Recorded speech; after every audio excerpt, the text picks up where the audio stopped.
I'm Jeremiah O'Shan, and the self-appointed dean of Yacht College. But we are live. This is the glory of live streaming, and we made a mistake, and somehow that's on me, and somehow I got it started on the wrong web address. So anyway, this is Yacht College. This is DDD 253. You're in the right class now. Adventures in the South Sound. But we are getting ready to get started. I am going to be taking a very back seat to Dave Clark today. Dave Clark is going to be the dungeon master, and I am going to let him take it over from here. Yeah, I think this will be the one that you're the least familiar with of all of our Yacht College events so far this year. I'm Dave Clark, founder of Sound at Heart, and I also blog about the 5th edition Dungeons and Dragons. So as a guy who fell in love with the South Sound, I said, let's do something with a little bit of a Defiance theme and throw in some D&D and throw in some Sound at Heart and blend it all together. And that's what we're going to do tonight.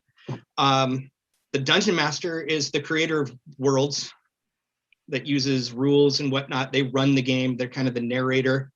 And tonight, joining me will be a group of people from the Sound at Heart community, as well as two very special guests. I'm just going to start off here with Tacoma Defiance head coach Wade Weber.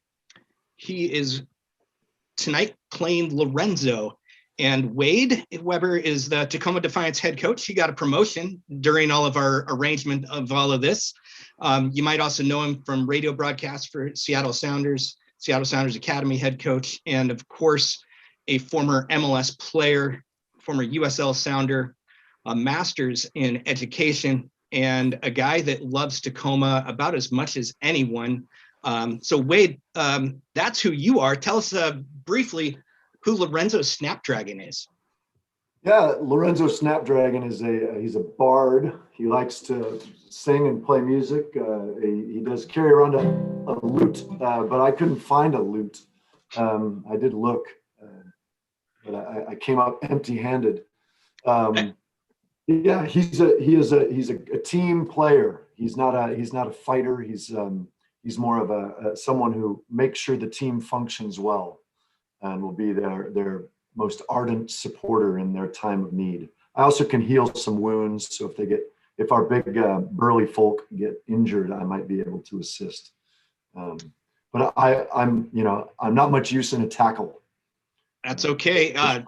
Speaking of burly folk, I'm going to transition to Ethan HD, who I met through my work with Tacoma Defiance. He's a professional wrestler with Defy Wrestling on the Seattle, Portland kind of circuit, as well as owner of Destiny City Comics. So I like to refer to him as Tacoma's biggest, baddest nerd, basically. So it felt like the right time to introduce him to Dungeons and Dragons. Of course, you can support Ethan HD at Destiny City Comics if you're down there in the South Sound, or he'll ship stuff to you all over the United States. Ethan, everybody knows about you. Let's talk about Durag today. Tell us a little bit about him. So Durag is a half-orc cleric. He probably doesn't live up to the honest name so much. Definitely probably does things that are very self-sufficient, kind of moves in silence, moves in shadows, but does have the ability to help when he'll help his party when it's beneficial to help himself as well. And so hopefully everybody here can trust Durag the Honest. Awesome. And joining Ethan and Wade on this adventure that I'm running are a group of people who are generously donated to Seattle Children's Autism Center. You can see it there, give.seattlechildrens.org/yachtcon. We're raising money for Seattle Children's, and we're rapidly approaching the $10,000 mark. Randall is one of those. I've met Randall online, and today is my first day running a D&D session with him. Randall is playing Linnell. Randall, tell us a little bit about Linnell. So Linnell is a turtle fisherman from near Prosperityburg, from the kind of the Bad Bay area. Very kind of self-sufficient, lives off the land, really respects the land. And he has playing a warlock, so he's got a deep sea patron that we may come see later on in the campaign today. Excellent. And Chris is joining us today. I have never met, but I know her from, I've heard about her through the circuit of conventions. We share a bunch of friends who we both met at various conventions around the area. Chris is playing Yelfir or Yelfer. She'll correct that pronunciation. Tell us a little bit about your character today. We'll go with Yelfir. That seems to work better. Yelfir is a Goliath coming down from the Spring Mountains.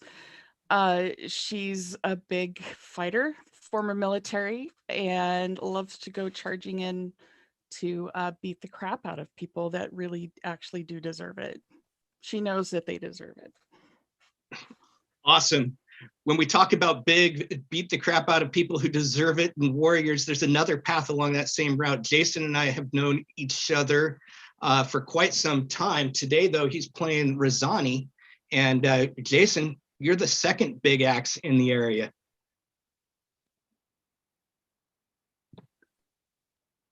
Did I?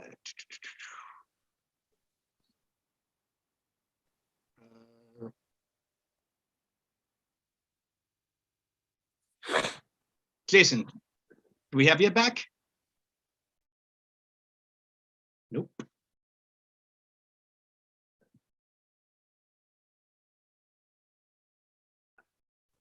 Okay, you got me now? There we go. Okay. Awesome. This will be the only part where we run into muting issues. But Jason, I've bumped into him at Temple Billiards a ton of times. He's playing Razani today, the other big axe wielding front linesman. Tell us a little bit about him. Sure. So Razani's a former soldier from right around Prosperityburg. He's a half-orc barbarian, and he'll fight for what he believes is right. That may change, but if people are loyal to him, he'll be loyal to them and punch anybody who deserves it. Awesome. And finally, I met Doug through all of this. Doug is joining us playing. This is the hardest one for me to pronounce. I believe when we discussed it, it was Kulil. Nope, I'm not going to do it. Doug, tell us about your character. Yeah, so my character is Kulil. Kulil is a Kuatoa who is a race of sentient fish people. He comes from off the coast of the Fank Islands. He was cast out of his cult because he didn't believe in their god and is searching for adventure and a way in the world. Awesome. So that's who's going to join us here on our adventures today. We're going to have some fun. For those of you that are watching, I just want you to know, if this is your first time running D&D, we will do a little bit of explanation. We have some people who've never played 5th edition D&D before, as well as participating. So we're going to work in some rules conversations into the adventure. But right now, quite simply, we are going to start in the small town of Prosperityburg. It is a lumber town. It is a fishing town.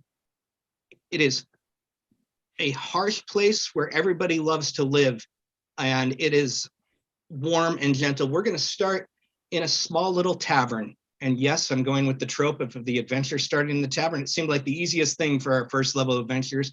We're starting in a small place called Royal Snug. You've been invited there by Royal. He is one of the leaders of this community of Prosperityburg, but he is not elected. He has sent out a call, and our various adventurers have heard this call either through their friends or their family. They each know how they've connected. But he's asked you to join him in the Snug, this small room in the back. And as he stands there at his large table, he is warm and bulky. He's a big man, and he greets those of you that are already in the room with just his deep voice, and he says, "Welcome and thank you for answering." There's a little music in the background right now. It's actually Lorenzo who is playing. Lorenzo works the bar normally, and Royal stands and he says, "Lady and gentlemen, I need your help.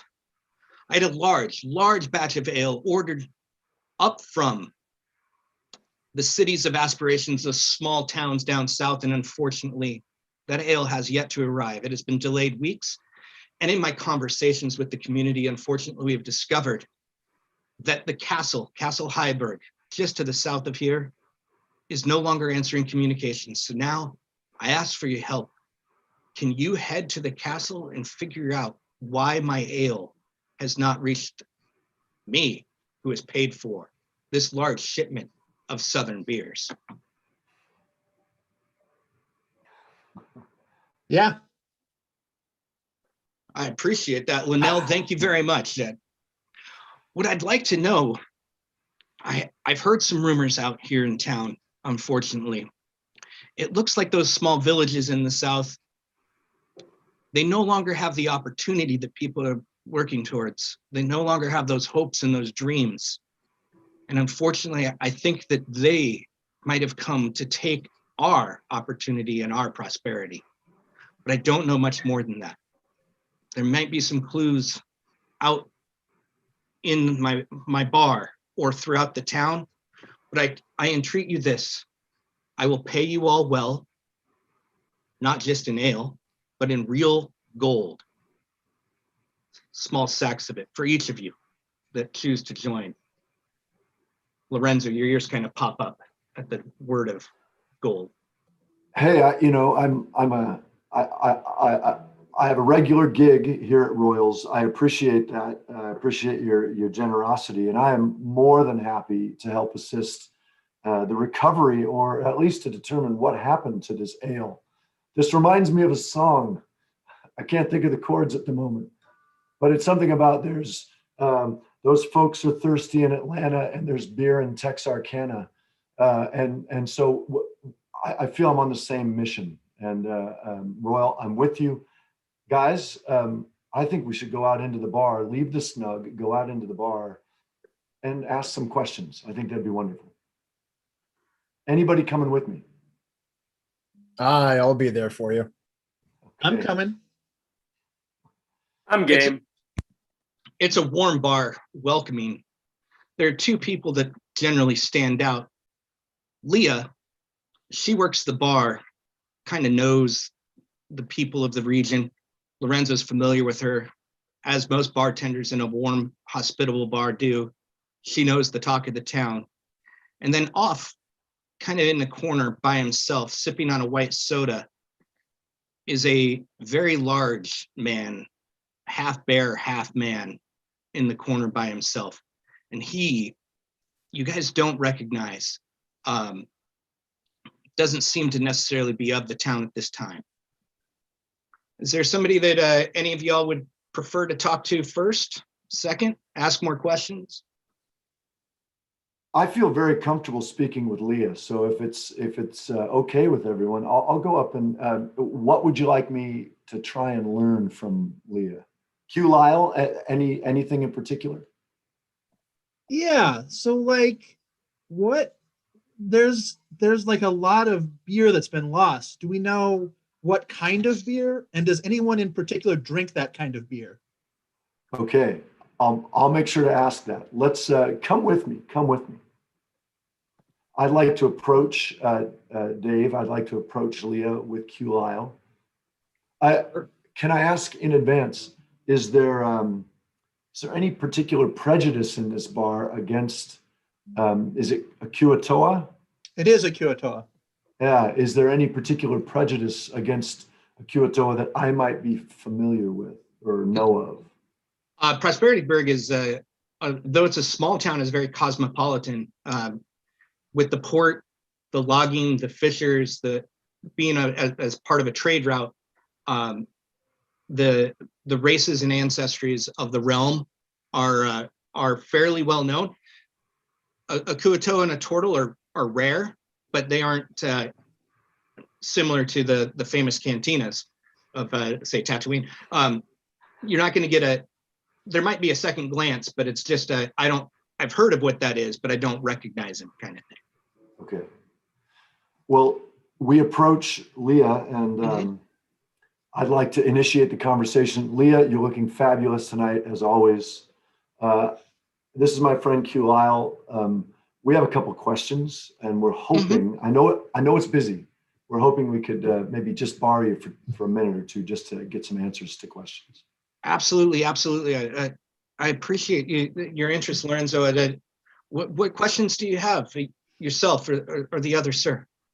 Yeah, the first would be there's beer, like we're ale. We're due ale, right? Royals is due ale from the south, from the cities of aspiration, from Castle Heiberg, and it's not arriving. What kind of ale are we lacking, and who most enjoys that kind of ale? It's a barrel-aged ale that is missing, with heavy wooded notes. And part of the reason why we order from the south in this case is because of their famed trees.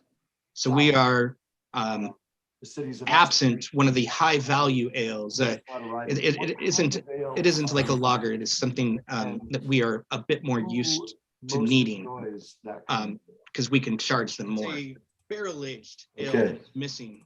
I'm hearing a I don't repeat have the voice. notes, and part of the reason why we order from the south in this case is because of their famed trees. So we are The cities of absent one of the high value ales. Try to take care of that echo there. It isn't like a lager. It is. There we Q go. Lyle, do you have any other questions? Yeah. So, like, is it everybody who drinks this ale, or is it a specific few? Is it expensive?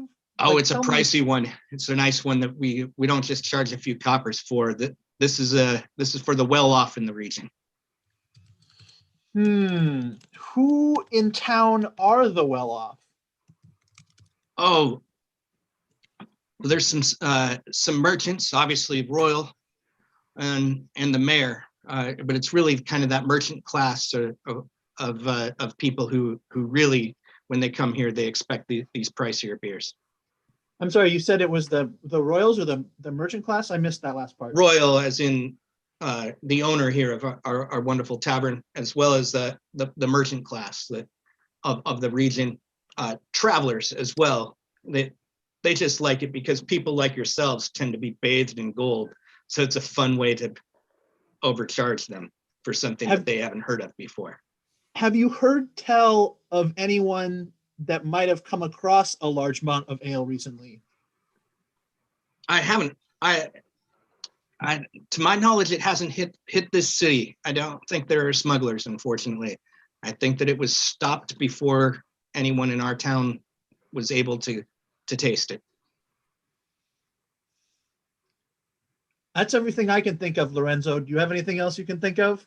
No, Leah, I've got to say, as always, you're fabulous. I appreciate all of your help, and I'll see you soon. Thank you, So- I'm going to Lorenzo. return to the group. So Linnell, he overhears this conversation about where the ale's coming from, and he's going to saddle up to Q Lyle and kind of poke his turtle head in and say, so you say it's coming from the town to the south. What is the route that the ale would travel upon? Does it come by sea or by land? It normally comes by land. Royal had said that it normally comes on the road that runs through Castle Heiberg from the cities of aspirations. Ah, okay. So, but there is a sea route down towards Castle Heiberg. Unfortunately, there is no dock there. If you take the sea route, you will have to take a small rowboat and then climb the cliffs down near that area. Those would not be the cliffs of insanity, would they? No, definitely not those cliffs. They're much easier than the insanity ones. Simpler.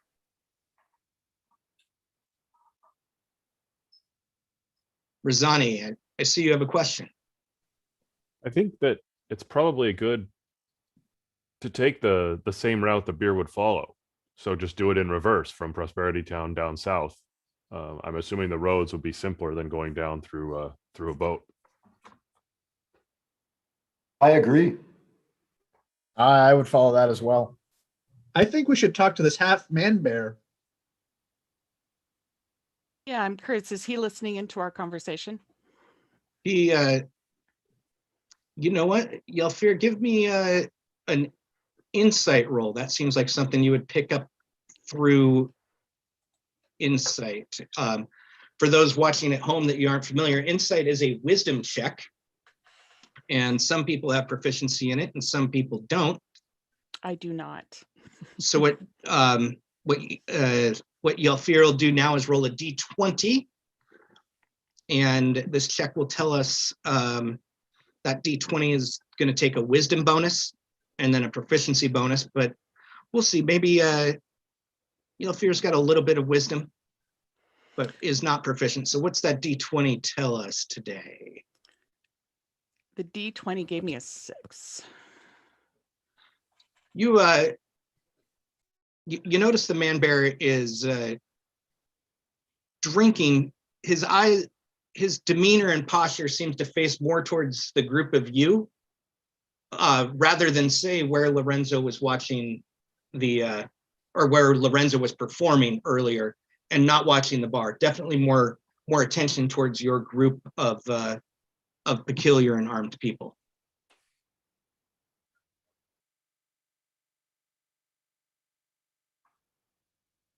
Do we hazard an approach? I know, Durag, you're if I heard correctly, you're a cleric, and maybe your wisdom would learn a little more than Yelfir learned. No offense intended, Yelfir. None taken. I've got your back. I mean, is there any way we could procure a map of the land? Yeah, Royal can throw together a little sketch for you all that shows the lands here around Prosperityburg and the route. He's like, yes. Let me go grab one of those, and shuffles off as towards his little office. Can I ask a question?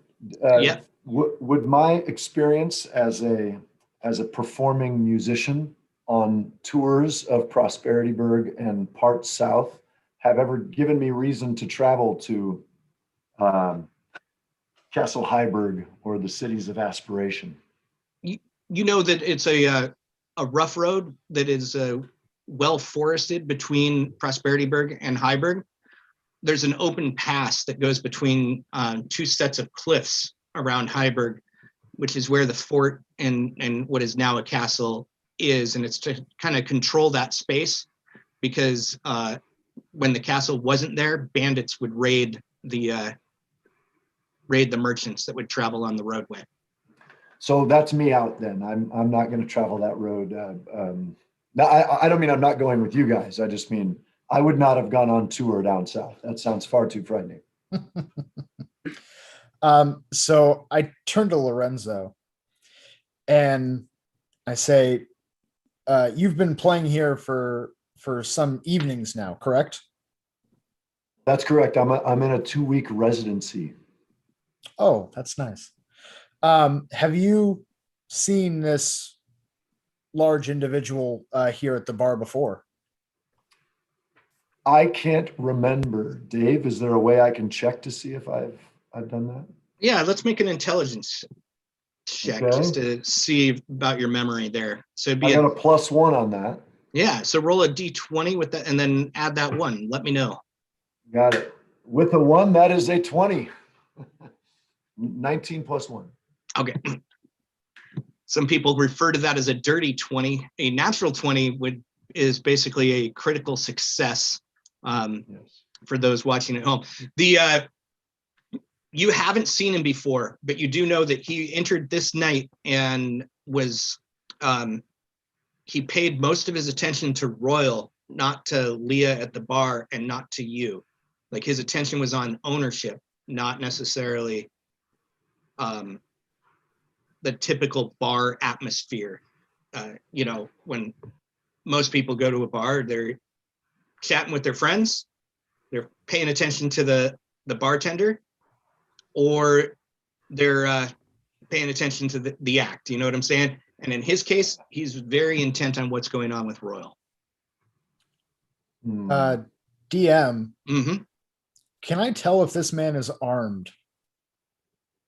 Like most in Prosperityburg, he definitely has weapons with him. The community, being rough and tumble, tends to have weapons. In his case, he has a large dagger, so smaller than a smaller weapon than most of you have, but he has a weapon at his side. He also has one arm that looks entirely like a bear's. Ah,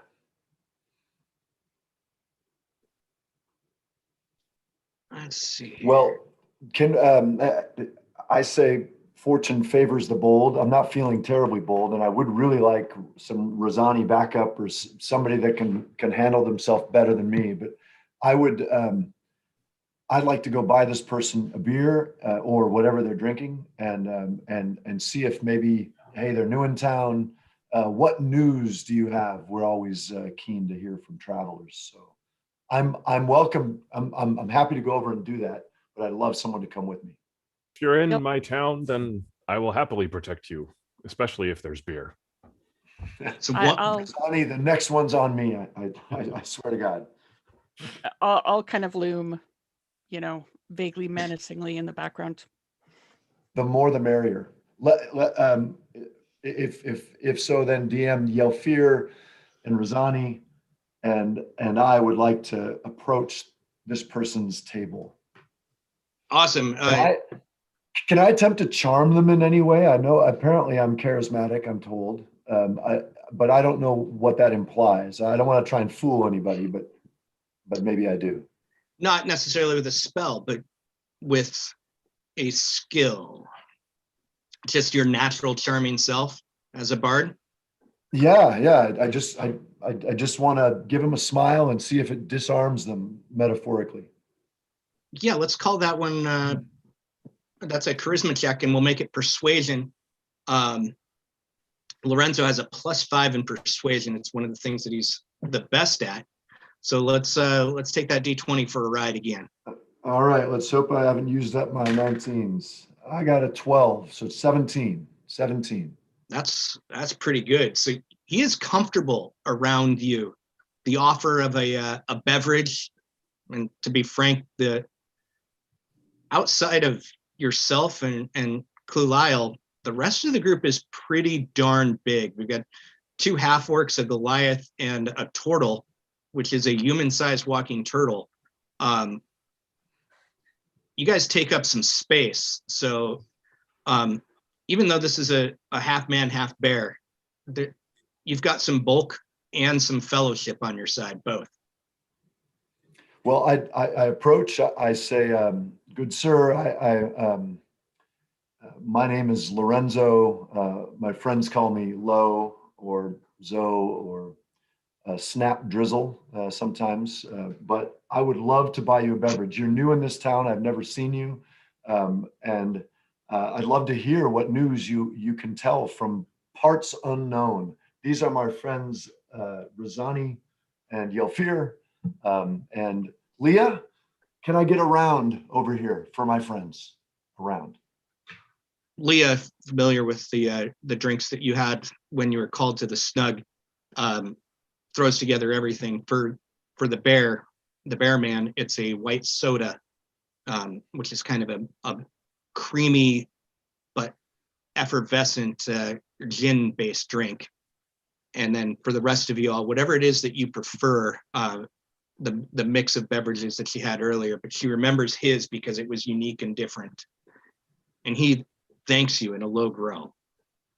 Thank you. Appreciate it. Do I know what the appropriate cost would be for Leah for this?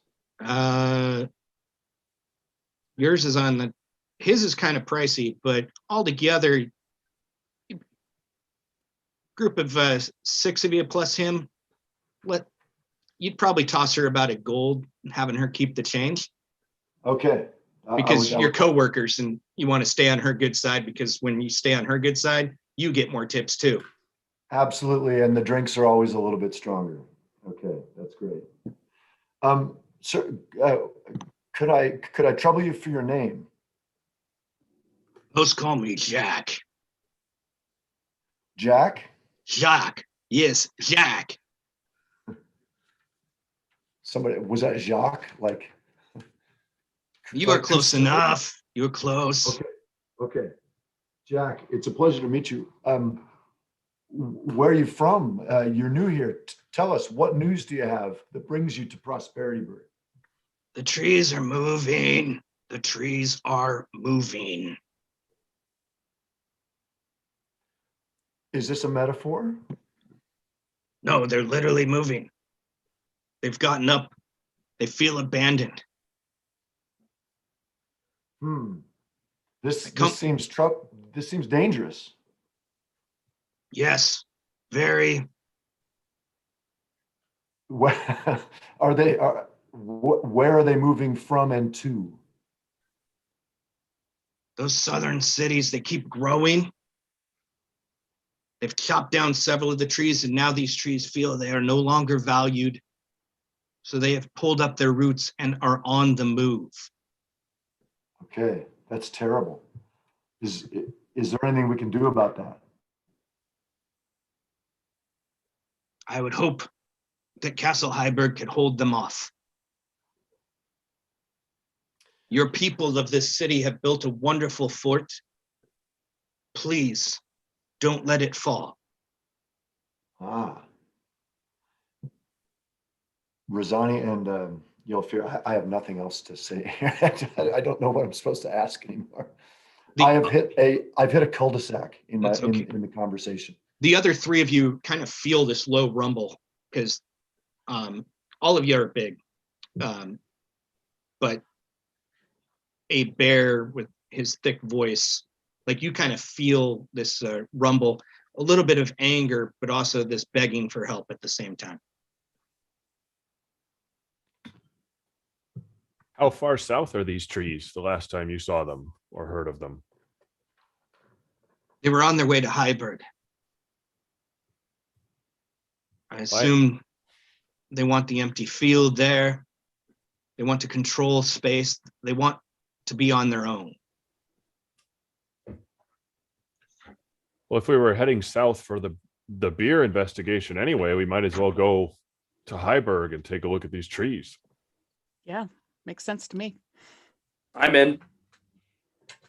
Have we asked him about his bear arms yet? It's kind of personal. Second Amendment. He didn't ask you about your fish face. Ooh. Can I persuade him to tell me about his fish arms or his bear arms? To be honest, it was better when I was a bear than when I'm a man.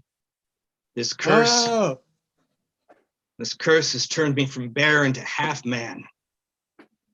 And though it means I get better beverages, the rest of life was much more friendly in the forests. How were you cursed? A wolf. We've fought. What And now- a half like are we talking half like a werewolf? I didn't know at the time, Ah, but then I started to change. And unfortunately, I changed from being bear to bear man. How do you people deal with being men or women? Sorry, ma'am. I am a man and a bear. Jack, sometimes I ask myself the same thing, I have to say. So you will check on this forest that's moving? You have my word. Good luck. Thank you. Can we return to the rest of the group? We fill in the group on what's been said. Awesome. So what I'm gathering, and I'm checking for my own understanding as the dungeon master, because sometimes you need to do that. Sounds like the group wants to take the overland route, not the sea. I think that would probably be a little quicker, probably a little safer too. I don't think all of us would fit in a small boat. I agree. Okay. That sounds great. So is there anything else that somebody would like to do in the city before we set off on this journey? You all are currently equipped to my knowledge, and you've gathered a few clues about what's going on. But just before we move on to another scene, I want to make certain that I haven't forgotten a key element for any of y'all. I do want to take a read of the room. When we talked to Leia, she said that there were 3 groups of people that were interested: Royal, the merchant class, and the mayor. And we could possibly talk to the mayor and see if he knows anything, or she. But if that's not something anyone's interested in, then we can skip that. I'm interested in meeting the mayor.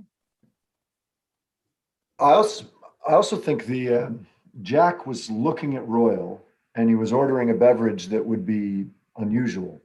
So we got Royal, like beverages missing. We got an unusual beverage. I can't help but think there's some connection that we're supposed to be seeing that my poor intelligence can't see. Yeah, I don't have a very strong hint either. I'm going to speak kind of as the DM right now. You guys have the clues that I expected from y'all to get from this. Oh, okay. As we are, I haven't played with any of y'all before, so I'm just going to go right up front and be like, you found the information that I wanted you to find here. So we can we can learn some more outside of the tavern, sure, but from the tavern interactions, we don't have to keep diving into it. Right. And my only thought was if we needed some kind of, casually crafted road beers. Ooh, roadies. All right. Rosani there referring to Craft Casual, the beer that was developed for Yacht College, from Stoop Brewing and Fast Fashion in Extra Pale Ale, which I think several in the group have enjoyed this evening. The first YachtCon beer ever. So speaking of here out of character, Yacht College continues on Wednesday night with MLS watercolors. Friday night, we have the pizza and beer making class. And then Sunday, the lesson on how to build a dynasty with Garth Lagerway. So follow Sounder at Heart on social media, follow us Audius on social media, or both at sounderatheart.com, and you can learn more about the other classes. As well, you can donate money to give.seattlechildrens.org/yachtcon. And if you forget that, several of our heads have it above. So let's just give that little out of character plug real quick. There's also the Craft Casual beer in the flesh. So in the flesh. Yeah. You can get them at Peaks and Pints in Tacoma. Excellent. I miss Peaks and Pint. I got mine at Brewmaster's Tap Room just up the hill here in Renton. All right, so we're going to travel by land through the rough woods of the Highlands, the Heiberg region. I'm going to pull up my map real quick for y'all.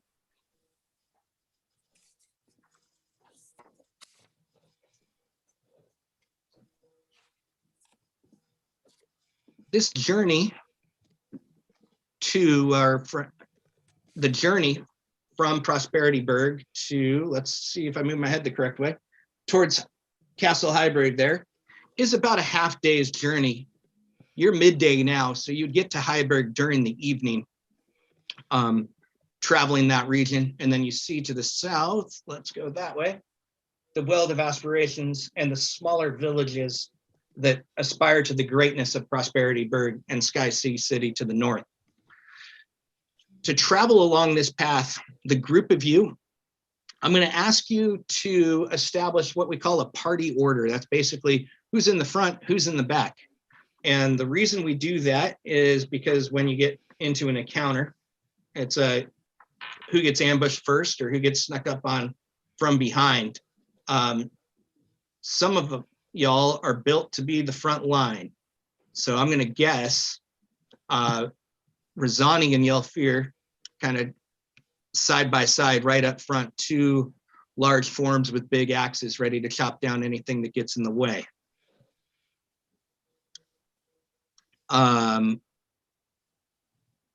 Yes. Definitely. Yeah. I'm guessing Lorenzo's going to be in the back. I would kind of like to be behind Rosani and, oh, I forget who the other axe is. That's a Yelfir. Sorry, Yelfir. My apologies. It's okay. She is a Goliath fighter with a big suit of chainmail on. I think the only one of you that's well armored of the group. I don't need armor with this shell. Oh, yeah, there's also that. I can stay in the back with Lorenzo. Okay. Is that Hugh? It's Linnell. Linnell. Oh, Linnell. And then Ethan, I think Durag might want to be in the middle just because he likes to lurk and doesn't want to be snuck up on. I was gonna say, yeah, if I could not get snuck up on, but not be the first to run headfirst into things. It lets you funk around, and I said funk with an N just to be clear, everybody. And so Q, do you kind of want in that middle area as well? Yeah, I want to be in the middle area for sure. Okay. Does a level 1 rogue, do you have sneak attack? Oh yeah, I do. You better believe it. It's dope. All right. Yeah. So we've got some people built out. You're working your way through this forest. The trail and the road are well worn. As you leave the town, you pass some loggers with a big ox cart, huge timber on it, dragging it. They're coming down the hillside, merging on the road. They greet you warmly.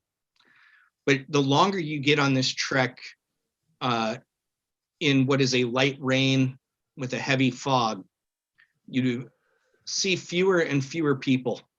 The roads are starting to get empty, and there's kind of this lack of the lack of action leads to a trudging boredom in some ways, that you've been plodding along for a couple of hours since you've left the more civilized area. And we're getting kind of into this rise on the hills, and the trees are closing in on the sides. Just that as the road has been less well maintained and further away from the city, there's just less people wearing through the road. And it seems like one of those places where particularly those soldiers and city watchmen and the members of the city watch, you're starting to get a little wary. So what I'm going to ask for now. Quick question. Oh, go for it. Yes, please. Presuming that the trees are not literally Right. like coming in on us, it's just that there's been less traffic, so there's less. It's just yes. overgrown. These are not Sorry, that's a great point of clarity. These trees are not actually moving. It's just that they are. The road is getting narrower because of the overlay of the trees and the darkness. So it's late afternoon, but it feels a little bit like it feels closer to night than it should, just because of the heavy growth of this forest. So I'm going to ask each of you for a perception check. So that's going to be a D20 under your wisdom. And then some of you have the skill for perception to explain this to the audience that is watching that has never done before. One of the ways I like to use certain things when the group is close together is I might have everybody make a check, and that way they can understand that basically who it is that notices first, or those kinds of things, who rolls high. I don't necessarily have a plot here as to who's going to get attacked, but using things like perception can tell, having everybody in the group make a check can indicate where the story goes, because the dice help you guide and inspire the story is the goal. So the 20-sided one is the one that looks the most like a golf ball. And it literally has 20 sides. It's the dodecahedron, or isocodahedron. The dodec is the 12. So let's, I've got a little paper here to write these down on. I'm just going to call it out and then let me know what you've rolled. Linnell. That's a 19. That's okay. Q Lyle. A big 8, huge 8. Yell Fear. I rolled a 1, which would be a 3 altogether. I will leave it up to you as to how you want to treat that. We're not going to crit fail on that one. No problem. Rosani. I rolled a 3 plus 0 is 3. The front's not doing too good here on the visibility. Fine. Durag. I rolled a 19 plus 2. So Durag right in the middle, very Blackjack. observant. Maybe he should move to the front. Yeah, exactly. Forward. And then Lorenzo. 16 plus 1 is 17. Right. Durag, is you guys are generally moving quietly. You notice and start to hear, as well as kind of smell a little bit. You hear a muted conversation off to the right. And then you smell a little bit of like burning wood, like a fire slightly off in the distance if somebody had been camping nearby. I pause the party to stop and listen. Do the voices become a little clearer? Yeah, you make it out like you hear this guy like, no, you take first. I'm not taking first watch. I'm gonna go to sleep. Can I move closer to see how many people are speaking without being seen? Quietly. Sure. Quietly. Quietly. You are gonna do you kind of hand gesture to the, I'm gonna assume, because this is the right thing to do, that you let the group know, hey, I need to head off over there, rather than just head off on your own. Okay. You So want you to don't disappear unnoticed. Yeah. you want to perhaps take the rogue with you? Yes. Yeah, that'd be a good idea. That'd be a good idea. All right. So Ethan is playing for his first time, so I'm going to help him through his ability here, because basically I am not an adversarial DM. I'm the type that wants people to succeed and tell cool stories. So Ethan, as a cleric, has the blessing of the trickster. And so what he's able to do is touch a willing creature and give it advantage on stealth checks. And I am going to modify that slightly because I think it'd be better if his own character also had stealth. Because frankly, passing stealth onto somebody else and then having them run off seems kind of like a useless ability. It'd be much better to go in the pair. So what we're going to do here is both of you get, both Q Lyle and Durag are going to sneak off towards the encampment that Durag found. You're going to roll a stealth check. That's a dexterity plus your proficiency in stealth. And then with advantage. Advantage is a new mechanic to 5th edition. You get to roll your D20 twice and take the higher number. So basically you're both really good at stealth right now. So Okay.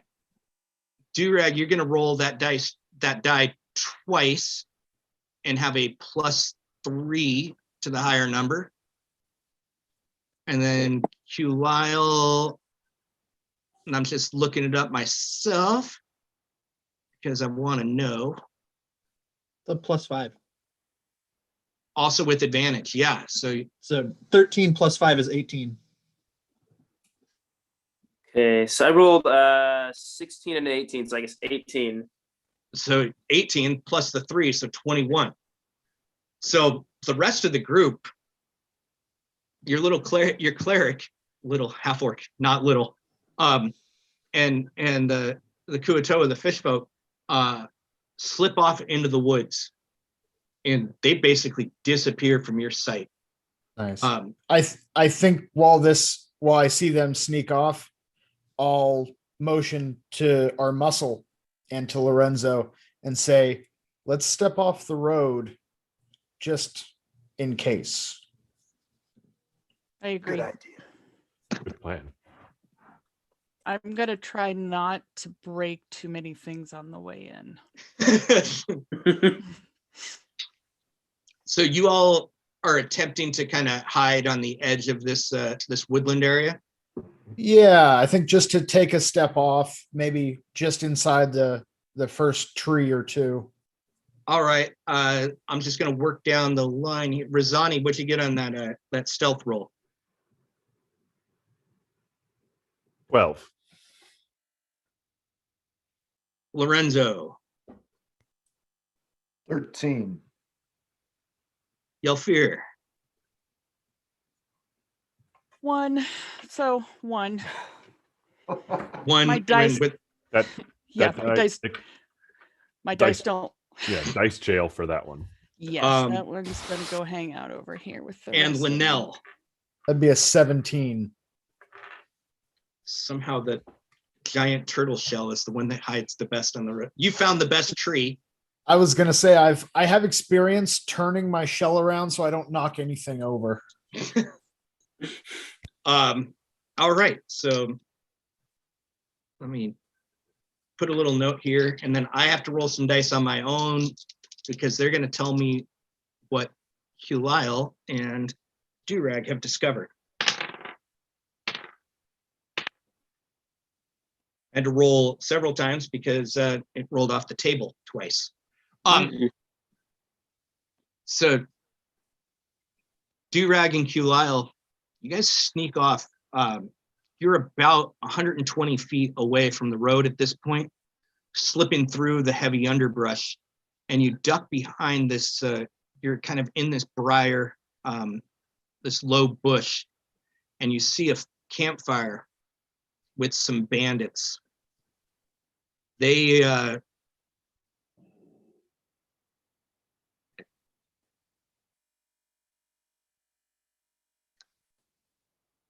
you see a total of 5. One of them's clearly in charge, has a headband that you recognize as a symbol of leadership within these Heiberg bandits. And then there are 4 others. 2 of them are arguing about who has to take first shift, while the one with the headband just laughs, not giving any sort of command. Are these bandits bigger than our party as a whole? There are 5 of them, and 6 of y'all. Okay. In that case, I would say let's head back to the party and see if we could just kind of roll up on them as one big group. Do some violence. All right. So you tell that to Q Lyle, be like, hey, let's go get all of them and come in here. Let's wait for another 2 minutes to see if they say anything interesting, and then let's do that. I agree. Sounds good. I say quietly. You whispering amongst yourselves that clearly I'm not trying to catch you in a misstatement here. You hear most of it's the chatter of the lazy, the uninterested, and this dumb argument over who gets to go to sleep first. The captain. Oh, I would like to ask the 2 who actually snuck forward if they noticed any barrels of beer. Who knows? Maybe these are our folks who stole the alcohol. Yeah, let's roll a perception. Actually, don't. There are no barrels of beer there. You do hear the captain finally gives the order to the smaller of the 2 that were arguing and says, yeah, You can go to sleep first, but you're waking up in the middle of the night. You're getting the worst shift. You got the O-Dark. Kind of a way to solve that. The small one grumbles and whines because we didn't even get the ale that we're supposed to get, and now I've got to stay up all night?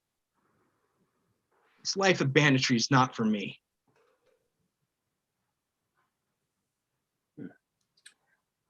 Has the rest of the group gone to sleep yet?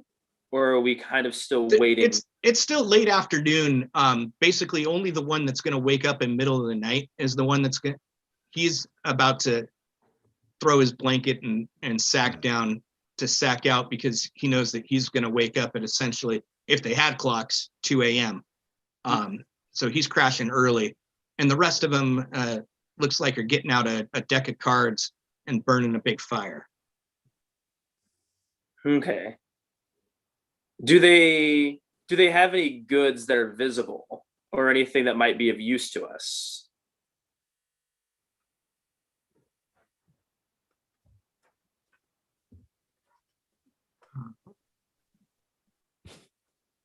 Yeah, so as you look around, I hit the wrong button.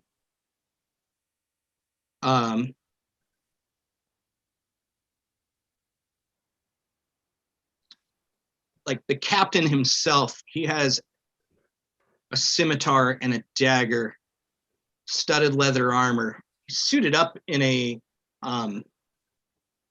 he looks more well off than the rest, but really, they kind of look like they haven't had much to eat lately, if that makes sense. Like they're a group that needed their banditry because frankly, they haven't had a good hit in a while. So without this one, they look kind of poor right now. Okay. They needed this haul. Like if they got the haul they'd been talking about, that's when they would have been well off and were like worth robbing. But without that haul, you're kind of thinking that they're a little bit sorry. Hmm.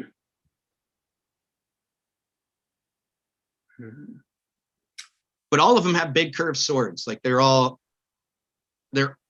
weapons look nicer than their bodies. Yeah, if that makes sense.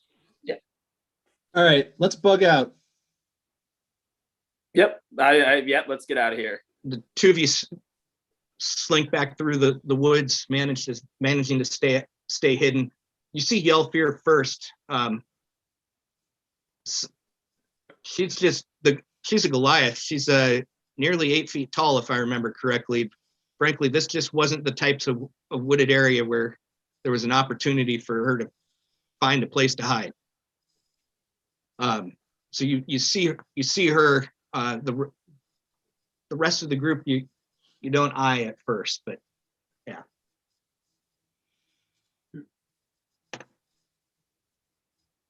Okay. I'd like So, to, oh, go ahead. no, please, you first, Durag.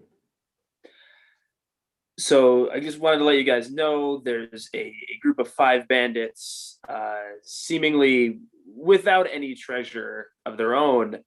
But I noticed they were talking about a plan to steal some ale. It sounded like the plan failed. But maybe we could find out where the ale is that they attempted to steal if we could use some, I don't know, subtle persuasion. Or a little bit of intimidation. I like the cut of your jib. And also the guy has a set of studded leather armor I would love to get my hands on. Well, I have a spell called Dissonant Whispers. I can target a person and play a discordant melody, and they take psychic damage. Yeah, so basically you're trying to decide whether or not to attack or to do something a little more like, or you could just there are 6 of you, most of you big. You could just try to and I'm just trying to understand this myself, and so this is more the DM asking. Those are kind of your two options: is to go up big and bulky, or you can just outright go into their encampment and go to blows immediately. They are a group of bandits who has robbed other merchants. That's very clear. I So vote for violence.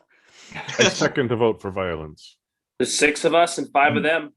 Let's throw Yeah. some hands. We can do violence and then intimidate them after we've done violence. So once there's 4 of them dead, we take the 5th one.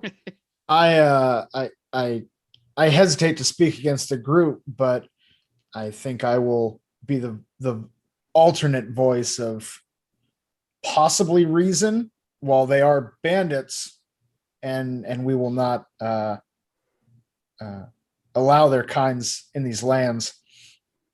Perhaps one of us at least go in to talk first with backup behind. I mean, we don't have to do murder violence. We could do heavy Just a little bit of bruising, violence.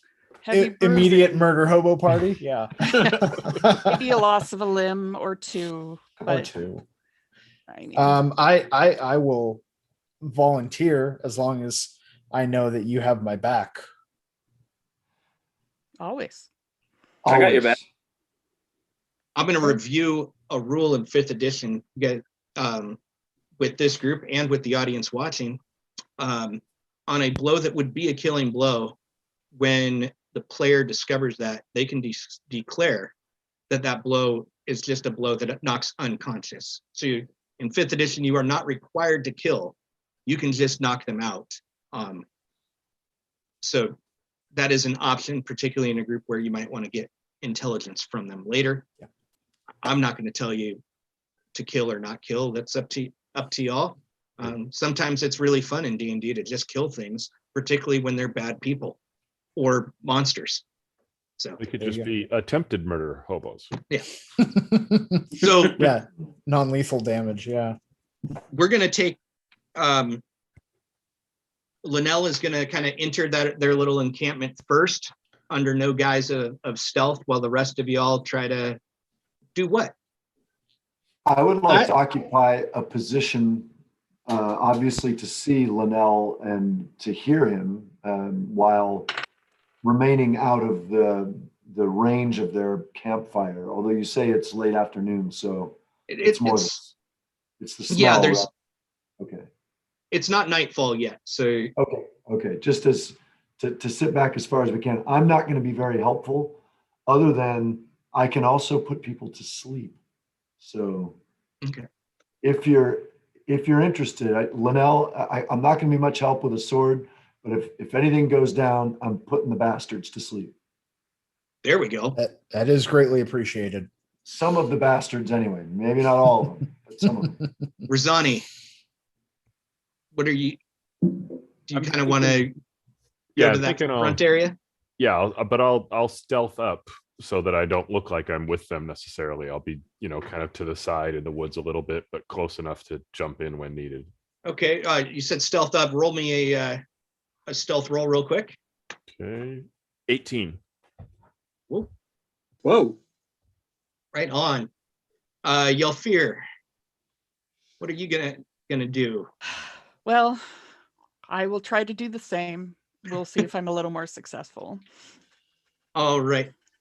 For those watching while she rolls, I tend to run theater of the mind for combat, so it's not very tactical. We're going to be descriptive about this encampment. People are going to tell me roughly where they are. We're going to work together to see what their options are, and that's how it'll go. Yell fear. What'd you roll? An 11. That's better. Yeah. Slightly bigger tree I'm hiding behind. Durag. I would also kind of like to slink in the shadows. Okay. You still have your advantage that lasts for a full hour, so you and Q-Lyle still have advantage on those stealth checks as you're circling around. So that's the D20 twice with the +3 to the higher number. Okay. So I got 12 the first roll and 18 the second roll. There you go. And Q-Lyle? Linnell, how much do you have your heart set on being alone?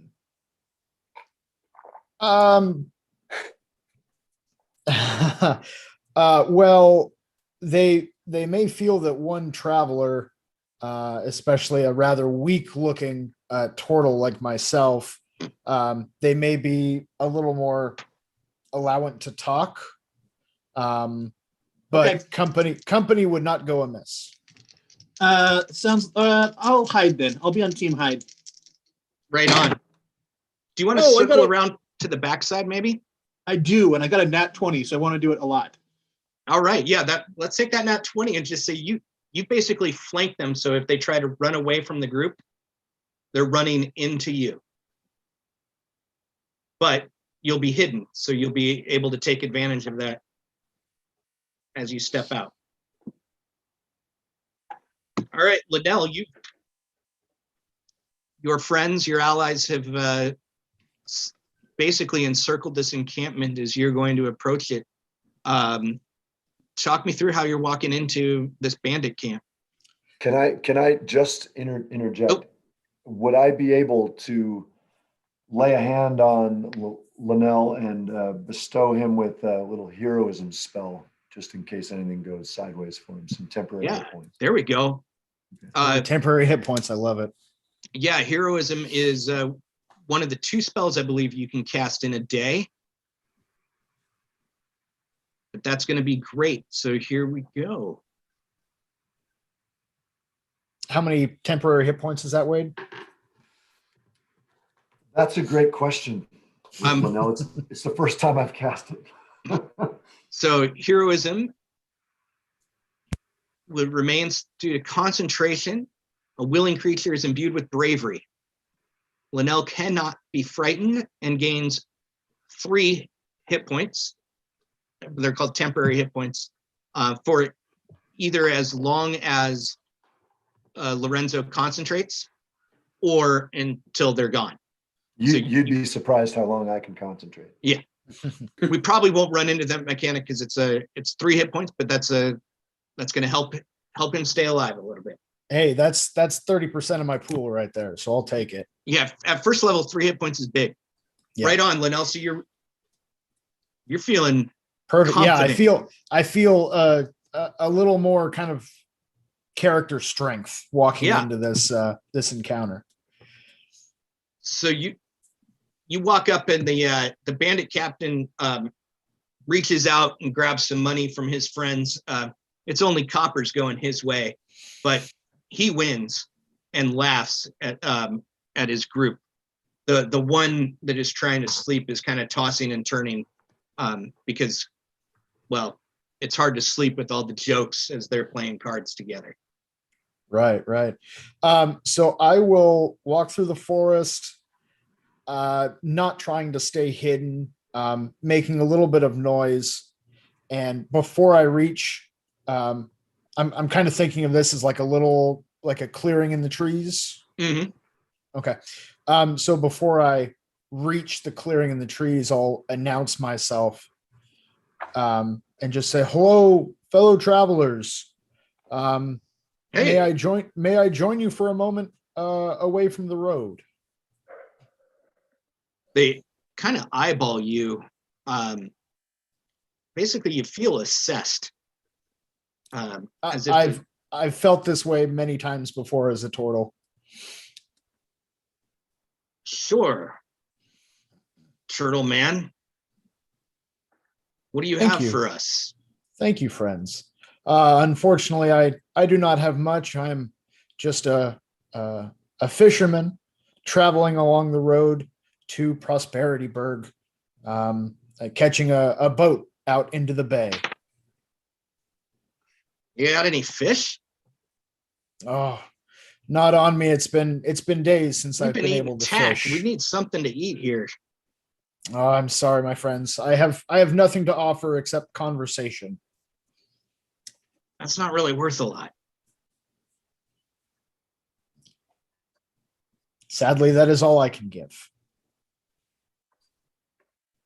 How about so you don't have any fish? Do you have anything to drink? I do. surprisingly. And I will reach kind of into my shell, and I'll pull out just a small flask. Oh. It's nothing rich.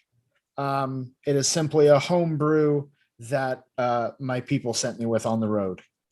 The captain points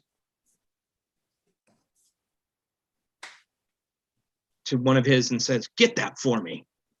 I willingly hand it off. And give it to me. Okay. Captain inspects it, pops the cork, downs it, trusting you for some reason. Was it just a beer, ale? Like I did. Yeah, it's just Wine. like a road whiskey. Yeah. Okay. This is good. So- You can stay for a while, I think. Oh, thank you, friends. My name is Linnell. May I ask your names? No. I mean, you may, but no. You will not get our names. We don't give names. Oh, well, this is unfortunate. I come bearing diplomacy and kind words, and I have none in return. We're not really kind people. Can I make an insight check on that? Sure. Insight is Just- a wisdom skill. Yeah. Oh, that's a dirty 20. Yeah, they seem secretive and holding back. They're not interested in your standard amount of friendliness. Well, my friends, I apologize that it has come to this, and I will immediately stand up. I will attempt to spear the captain across the campfire. Okay. This is one of my favorite phrases to say, and it's one of those things that makes D&D what it is. We're going to do roll for initiative. And when you roll for initiative, it's a D20 plus your dexterity bonus. And I think none of my players have more bonuses than that. So we're going to roll for initiative. I'm going to keep track of that on a little sheet here. And then we're entering combat.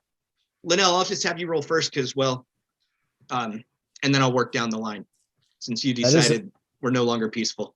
Yeah, that is a 19. Oh, that works. That works well for the story. Yeah, it's pretty hot. Q Lyle, 14. 13, 14. Sorry, 14. 14. Yelfir, Ah, 10. Lorenzo, I got a great big 1 plus a 3, or plus 2 is 3. okay. Razani, 9. ooh. Durag, I have a 9 as well. what I like to do is break those ties by saying the person with the higher dexterity will go first. In this case, it's Durag because I help make both the characters. Will you read off the initiative order? Yeah, certainly. That'll help me out. I just have a couple dice to roll. I'm going to roll Sure. for the bandits as a group and then the captain on his own. Sure. The bandits also got a 9. To be nice to the party, I'm going to say they go after basically everybody but Lorenzo. And then the captain who's getting stabbed got a 15. All right. All right. So basically right now I'm going to work through the initiative order. We're going to do things as a reminder, or for those who are watching that haven't played D&D or 5th edition, that is, everybody gets a movement. Everybody in this group's movement rate is 30, if I remember correctly. Everybody can take an action. That's like attacking with your melee weapon or your ranged weapon, or you're casting a spell, or there's some other things. And then you might have a bonus action or a reaction. Those are some additional things that you can do during your turn. And certain spells like Healing Word, which I know Durag has, for example, is a bonus action. So he can stab somebody and then shout to one of his allies to give them a little bit of healing. So Linnell gets to go first. You've already declared that you're basically stabbing through the fire at the big bandit captain, right? So That's right. let's roll that D20 to attack. That makes it pretty simple. D20 plus 1. That is a 13 to hit. Basically, you, at the extent of your reach, it kind of glances off his armor. He's like, "You have done what?" So, you didn't hit for damage. What else do you want to do? Let's see. Where I'm sitting at the campfire, are any of the other bandits within range, within melee range? Yes, there are 2 more that are within range, and then there's one that's kind of on the same side as the captain that's a little tough to reach for you. And then there's the one that's sleeping. Okay. I think what I will do is simply yell out to my party, "Group, join me in combat." Right on. That'll end my turn. Okay, cool. The captain is going to, since you're the only one there, we are going to. Oh. There we go. Sorry, I'm also my camera director, so they were only seeing me despite everybody talking. So the captain is going to take his scimitar and swing it at you twice. A 15, which I know misses because you have your turtle shell. Yep. And a 17. A 17 that matches my AC, so that'll hit. Yeah, in this case, the tie goes to the person taking the action. That's basically what D&D does. You take 4 points of damage. Gotcha. So he's marking that off of the hit points. So basically the 3 that Linnell had from Lorenzo's heroism are gone. And then he takes only 1. Hugh, you see the fight break out. About how far am I from the nearest bandit? Oh no, we're from the bandit captain. From the bandit captain? You're about 40 feet, maybe 30. Great. That's fantastic. I want 30? to roll up. I want to roll up on the bandit captain. From behind? From behind. And because Linnell is within 5 feet of the captain, I will get the sneak attack bonus, assuming that I hit. Yes? You would get that damage. Yes. So you're going to stab with the rapier? I'm going to go with the rapier first. Okay. I'm going to give you advantage as well on this attack because you've come out of hiding. Nice. I'm going to guess that a 14 does not do it. No, and that was your higher of the 2 numbers? Yeah, I got a 9 and a 3. Ooh. Sometimes the dice don't work in your favor. Yeah, my Sounders dice was the 3. We're going to, I believe you also have a bonus action with your offhand, right? I do have a bonus action with my offhand. Does that also an advantage? Yes. Okay. Up next will be Yell Fear, by the way. That's an 18 to hit. Oh, you did hit with the little dagger. That's not bad. I do 6 damage. Okay, perfect. That was with your sneak attack, right? No, it was not with my sneak attack. As a reminder, your sneak attack was active. Plus 2. Okay, so 8 total. Perfect. Yell Fear. Bad. You are about 20 feet away from the nearest bandit. All right, I'm gonna just go in full force with my non-lethal great axe. All righty, excellent. So you kind of charge forward a little bit and make that big axe attack. Yeah, and I'll be yelling something appropriately martial. Okay. You know, striking fear in the hearts of all men. Right on. We're going to call that Bandit 1. All just right. so that I can keep track. And you're the first one to not hit the not captain. That is a 16 total. That is a hit. Sweet. All right, should I roll for damage? Yeah, let's do that. All right.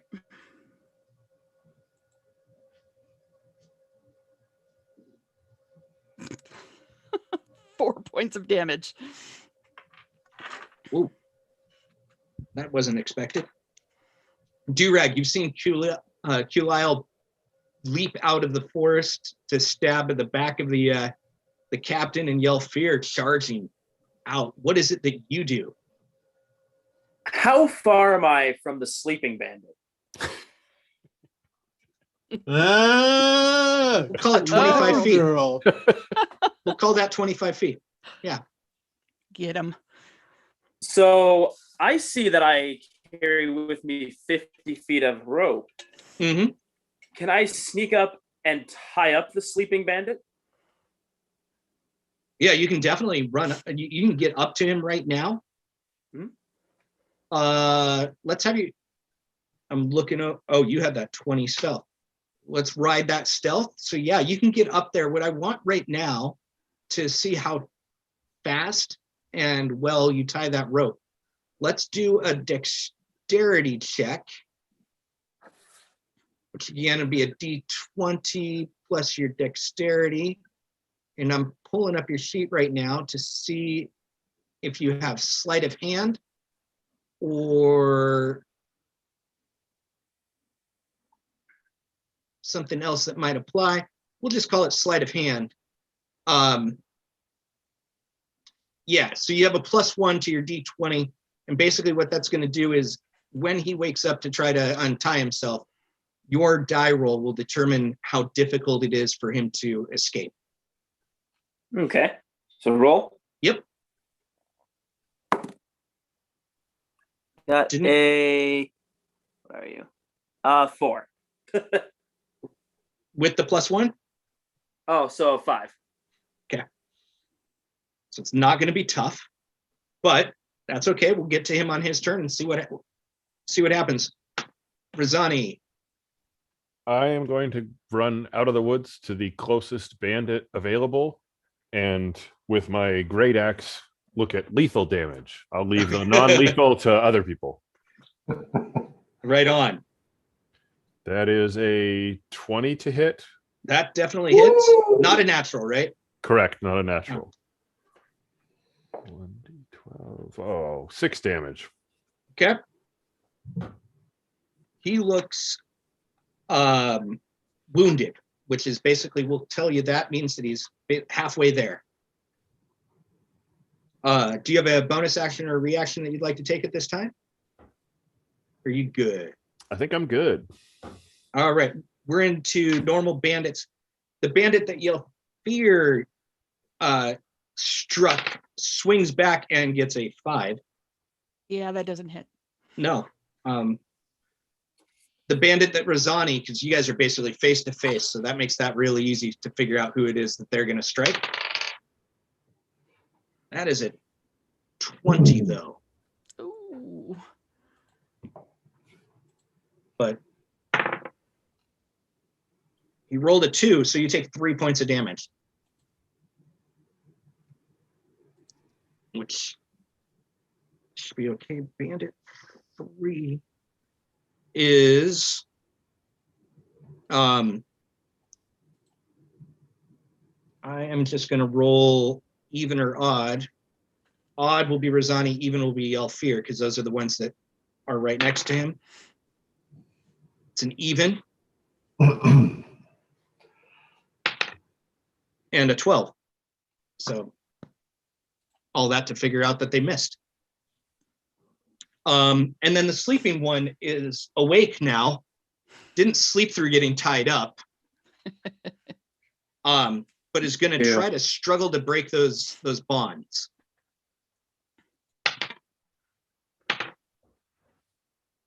I actually have to look up his strength. It's a +0. I rolled a 4. Your bandit remains tied up right in front of you, so he is considered restrained at this time. I don't know how you. Woo. Bad dice all around. Lorenzo, your group is in a lot of violence right now. Yeah, we're in a tight spot. I'm very concerned about my teammates taking damage. I would love to wade into the middle of the madness and join you drawing sword, but I did promise, and I think it's necessary. I've got to cast a sleep spell. I'm going to try and put as many of these buggers to sleep as I can, and I'll give them enough time, hopefully, to sort everything out. So, from my understanding, it's 5d8 worth of hit points. Oh yeah, I haven't used the 5th edition sleep spell, so yeah, let's. You can 5d8. check that. Just to, I don't want to take liberties, but I'm pretty sure that's what I read. All right, that is your second spell for the day. It's within 90 feet. You're going to roll 5d8, and that's the number of hit points affected. We just work our way up from the weakest to the strongest. And it's currently weakest, right? So the leader's taken a couple of hits. So Yeah, but the current hit point level, I'm not sure what it's at. I just want to make sure that you're giving us a fair shake. Yeah. So 5d8. I'm going to roll 1 5 times. Okay. I probably, hold on. I've got a whole bunch. I'll give you 1, 2, 3. If I have from the original game, this is from 1979, the first edition that I bought as a kid. The crayon dice. That's great. 8-sided from back in the day. Let's see. The clear one. Okay, I have 4. So I'll roll. No, there's a 5th. All right, come on. Big money, big money, big money. Well, that's not a good beginning. 22. 8 is good. That's plus 3 is 11. Plus 2 1s is 13. Plus a 4, 17. Disappointing. 17. Oh, wow. So the 2 that Yelfir and Razani injured are asleep. And you actually have enough to get. Do you want to either? I'm going to give you the choice here, the one that's tied up or the one that's not tied up. I'm going to go with the one that's not tied up. Okay. So we have 3 sleeping bandits. We have 1 tied up bandit that's nearly loose because the Durag was trying to not wake him, so he was very careful when he tied those bonds, and they weren't great. The captain is fine and angry. Do I get to do something else? Like, can I say something at this moment? Yes, you can always talk. Okay, I want to shout to the group that the sleep will last for 1 minute if you don't touch them.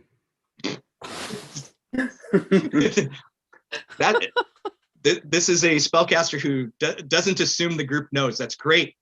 All right, so we're back at the top of the order now. We have 3 sleepers, 1 tied up bandit, and then 1 captain who's taken a little bit of damage that Linnell and Kulile are currently engaged with. Linnell, it's your turn.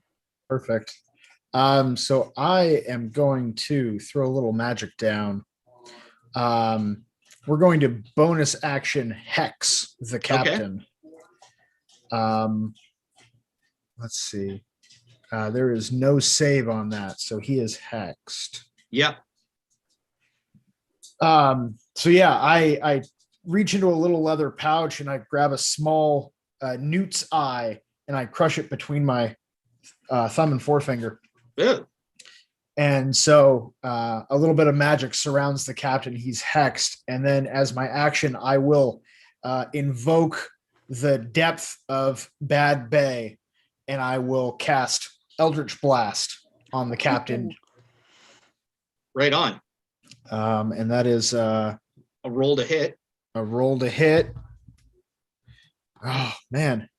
That is a natural 7 plus 5 is 12. That misses. Yeah, that does miss. And you used your bonus action and your. Oh, Yep. what ability does the target have disadvantage on? Ah, yes. That's part of the hex. Everybody, hex increases the damage that Linnell does when he actually hits the opponent, and then weakens one ability of that creature. Ability checks. I will say any kind of strength checks, Strength. Okay, I've got that noted. so they can be grappled easier. Somebody chooses to. All right. Turtle Man, you've cursed me. He takes 2 big swings at you. Do it. 17, right? Oh, yeah, 17. Okay. One is a 22 and the other is a 16. Whew. And 6 points of damage. Ooh, he's a big Linnell hitter. looks weakened, if I'm remembering correctly. Oh, you're remembering correctly. Yeah. Yeah. I've got 3 hit points left. Lyle. Okay, so I'm gonna come in and I'm gonna do the stabby stab. Okay. Once with the rapier, once with the dagger. You won't have advantage this time. Yeah. But you still have your sneak attack available. Yep. And the rapier, whoopsies. Oh, come on. Is a 16 to hit. That's a hit. Nice. 1d8. Let's use Plus your sneak attack. plus my sneak attack. 10 plus 3 is 13 piercing damage. And then with my dagger, a 13 doesn't hit. Okay. So how much damage was that again? 13. Oh, wow. Well done. Yell fear. Linnell's- Can I? Oh, sorry. sorry. Can I use my bonus action to hide behind the other side of the fire where he can't see me through the fire? Or is there a tent nearby of some kind? They did not have tents. They were rolling up in bedrolls. You can move back into the forest if you'd like. No, I'll stay and take it. Okay, because you did the offhand attack, didn't you? I did. Oh, that's Yeah. true. I already used my bonus action. Yelfir, Linnell is significantly wounded.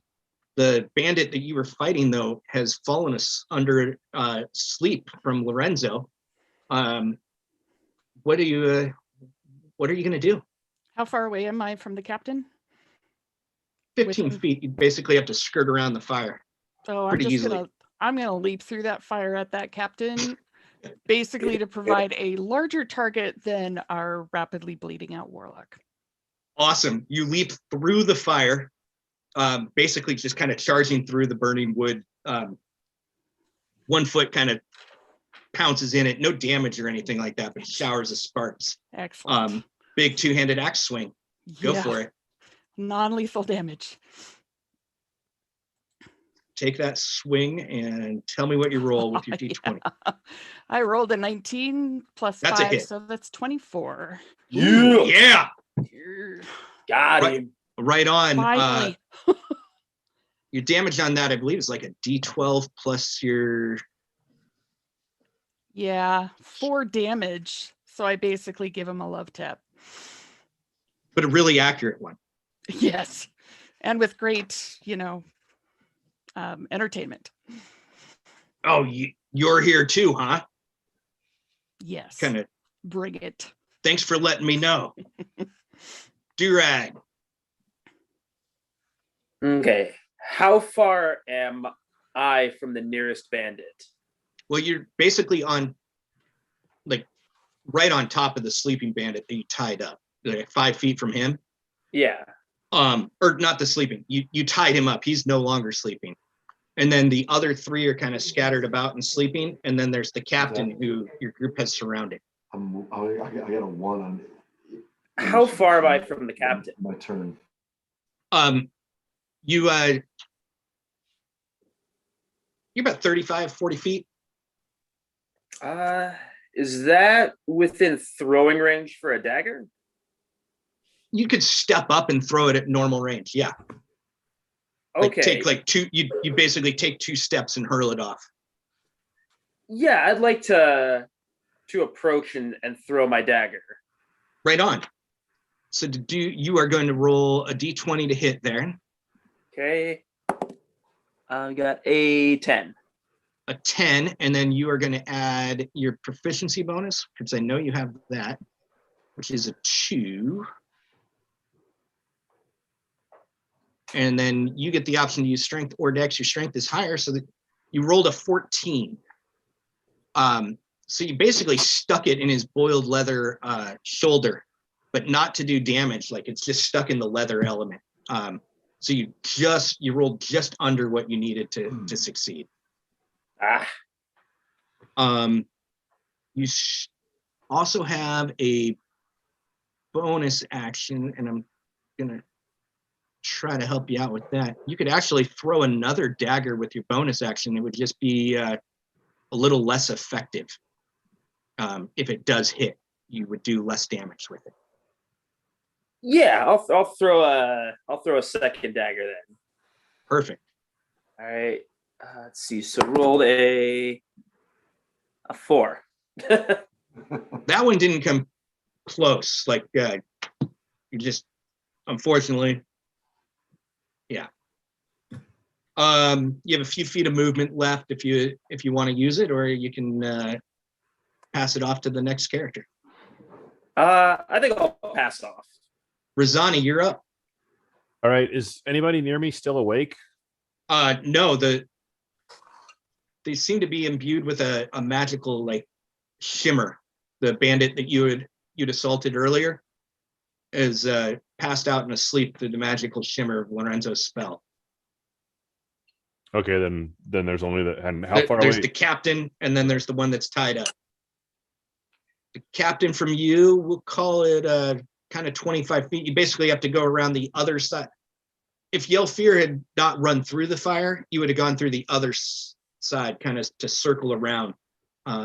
Basically, the two of you, Linnell and Kilial, would be surrounding the captain on all sides. Okay, yeah, let's go surround the captain. Okay. Yeah, get that flanking bonus. Yeah, I'll have you roll with advantage because there's just not a lot of bobbing and weaving that he's able to do surrounded like that. Okay, can I use my bonus action to ask if we want him dead or alive? You don't even need a bonus action for that. You can talk to your group. Yeah. Razani's asking you all, dead or alive here? Alive. Alive, okay. Alive. Well, Alive. because thumbs up had a totally different meaning. So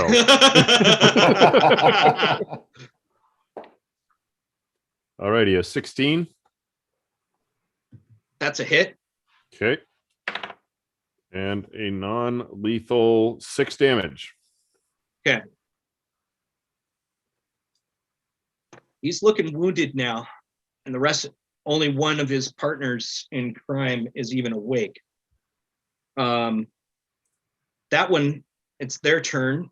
It's going to break out of the bonds. Doesn't even have his scimitar yet, so what he's going to do is take a punch at Durag towards the back of the head. Oh. You see a fist kind of just go right past your head. It's a complete miss, but your tied up friend is clearly no longer tied up. Lorenzo, I think you're out of first level spells now. I'm out of spells, but I'm considering mocking this captain. I'm going to employ some vicious mockery. I'm going to see if that doesn't do enough psychic damage to maybe confuse him, disarm him. Hey, knucklehead, you got as much charm as a bucket of rocks that's especially well known for not having any charm. See how you like that. Wow. All righty, vicious mockery. Thank What's I believe that's some kind of saving throw, right? Yeah, well, I'm not sure about that. Maybe, but something about psychic damage. It sounded good on paper. Yeah, I've forgotten what Vicious Mockery does. A wisdom saving throw. Or Okay. take a whopping D4 of damage. Yeah, it's not a lot of damage, but your spell save is a 13. So Yes. this bandit captain, well, there's one die I've lost. It's in my lap somewhere. This bandit captain is going to make a wisdom save versus your spell number. He has rolled a 6, which is not bigger than a 13. Ha! Have some of that. So Vicious Mockery, tell me what the damage is. It is a 4. That's the Okay. maximum, so that's good. And it will have disadvantage on its next attack roll. Basically, you're going to try to insult this guy to death. This is what I do. Perfect. And Linnell, you are weakened. Yeah, very much so. God, I don't. He is wanna, still hexed. He is. Yes, I don't want to give him. I really don't want to give him a free shot on me. Can I tell how hurt he actually looks? Is he bleeding profusely, or? No, he's just wounded. He's wounded, but not severely so. So Okay. 50%, not 10%. That's kind of the benchmarks that I like to Gotcha. give for visible. Okay. Oh shoot, I should have done that. All right. I am going to burn a first level spell. No, Wasn't I that can't. your? Yeah, No, you yeah, hexed. you're right. You're right. All right. Well, then I'll just take the flanking bonus with Q Lyle behind him, and I will attempt to stab him in the chest with my spear. Okay. So that's So roll advantage, with yeah. advantage. Always like to check. Oh, I finally hit with a 16. Yes. Perfect. Roll your damage. There's a 1d8, and because I'm a turtle with low strength, so how do you want to do this, Dave? So it's 1d8 minus 1. And you roll a 1. And I rolled a 1. Yeah. I'm going to say that you still do 1 point of damage because I feel like if you hit, you should get to do 1, but you also get a d6 because of your hex. Oh, you are a kind DM. And take 2 more points of damage. 2, Goodness. so 3 total. 3 total. Yeah, 2 necrotic and 1 piercing. Yes. Okay. This captain will have disadvantage. That's basically the opposite of advantage. Disadvantage means he takes the lower of the 2 d20s that he's going to roll on his first attack. He will be attacking Linnell first just because he wants to take out the wounded one. With disadvantage, though, he misses. The dice were a 7 and a 15. So the disadvantage from the mocking, he's feeling like he's incompetent, and frankly, well, now he is. He is going to take his second attack, though. That one hit. Okay. For 3. Ooh. Linnell falls unconscious on the ground. Oh, okay. Yeah. I'm going to remind Durag of one of his spells. You have a healing word that's a bonus action. So on your turn, you can bring Linnell back if you choose, or the fight might be over and you guys can do something else to bring him back. Q Lyle, it's your turn. You've just seen Linnell fall to the ground. Okay, so we make essentially a plus sign, right? Oh, yeah. Where Linnell is down, and then there's 2 of them flanking him, and then I'm behind him. Yep. You'd still get your sneak attack for damage. Yeah, I want to say that I get out of the fray and I go around and I save Linnell and I'm a hero, but I don't want to provoke an attack of opportunity, and I do want to do damage. So we're going to attack him. Stab away. We're going to stab. A 19 hit. Yes. Let me look at my actions tab. It's a 1d8 plus 3, and I get my sneak attack. So that's a d6. Oh, man. Yeah. I get another 13 points of piercing damage. Oh, right. Wait, It's a 13 you seven- said? Yeah, it's a 7 and a 3 plus 3. He is now severely wounded. Nice. And then I'm going to come at him with my dagger because that's how I do. And I get a 6. So That one misses. Yell fear. This is a severely wounded bandit captain right now. Right. And my teammate is down. So Mhm. yeah, we're just gonna swing in and knock him down. Go for it. Don't kill him. What? What? Don't Kill wor- him? Did you say What? kill him? Is that what I hear you say? My turn is next. I thought Remember, you you said do kill him. have 3 that are asleep. Well, we're and then not you touching him yet. Yeah. So I hit a whopping 8, which I believe at this point misses. Yeah. Is that Okay. with advantage for the Oh. flanking? Oh, Yeah, you do have advantage. He's basically surrounded. So yes, you get advantage on this attack. what would advantage give me? You get to roll the d20 and take the higher of the two Oh, numbers. yes. I like that. Let me roll again. That's better. 18. That one does hit. Excellent.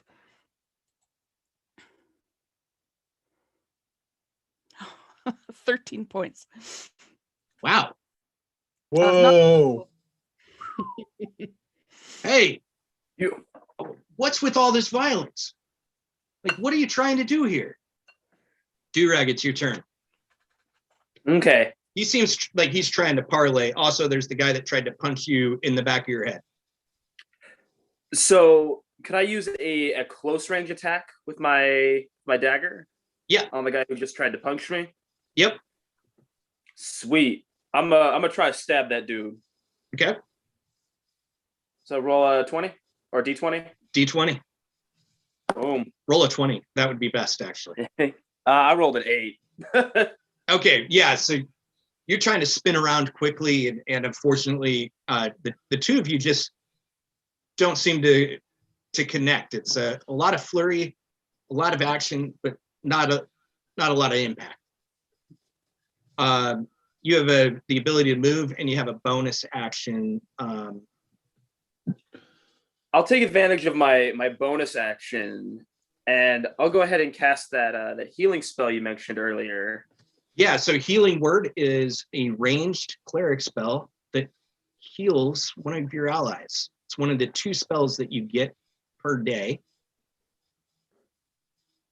So I'll go ahead and use the healing word on Linnell. Linnell. Yes. All right, roll a d4 and add 2. That's how many hit points Linnell gets back. He won't have to make death saves. All right. D4 is the pyramid. Yeah, it's the one that if you step on, you're in pain. Rolled a 2. So 4 hit points for Linnell, which means that he is picking himself up out of that big turtle shell. The breath comes back into my body once more. Back in the game, baby. Rosani. Okay, so the captain in front of me is still vertical. Barely. Okay. He's tried to beg for mercy at one point.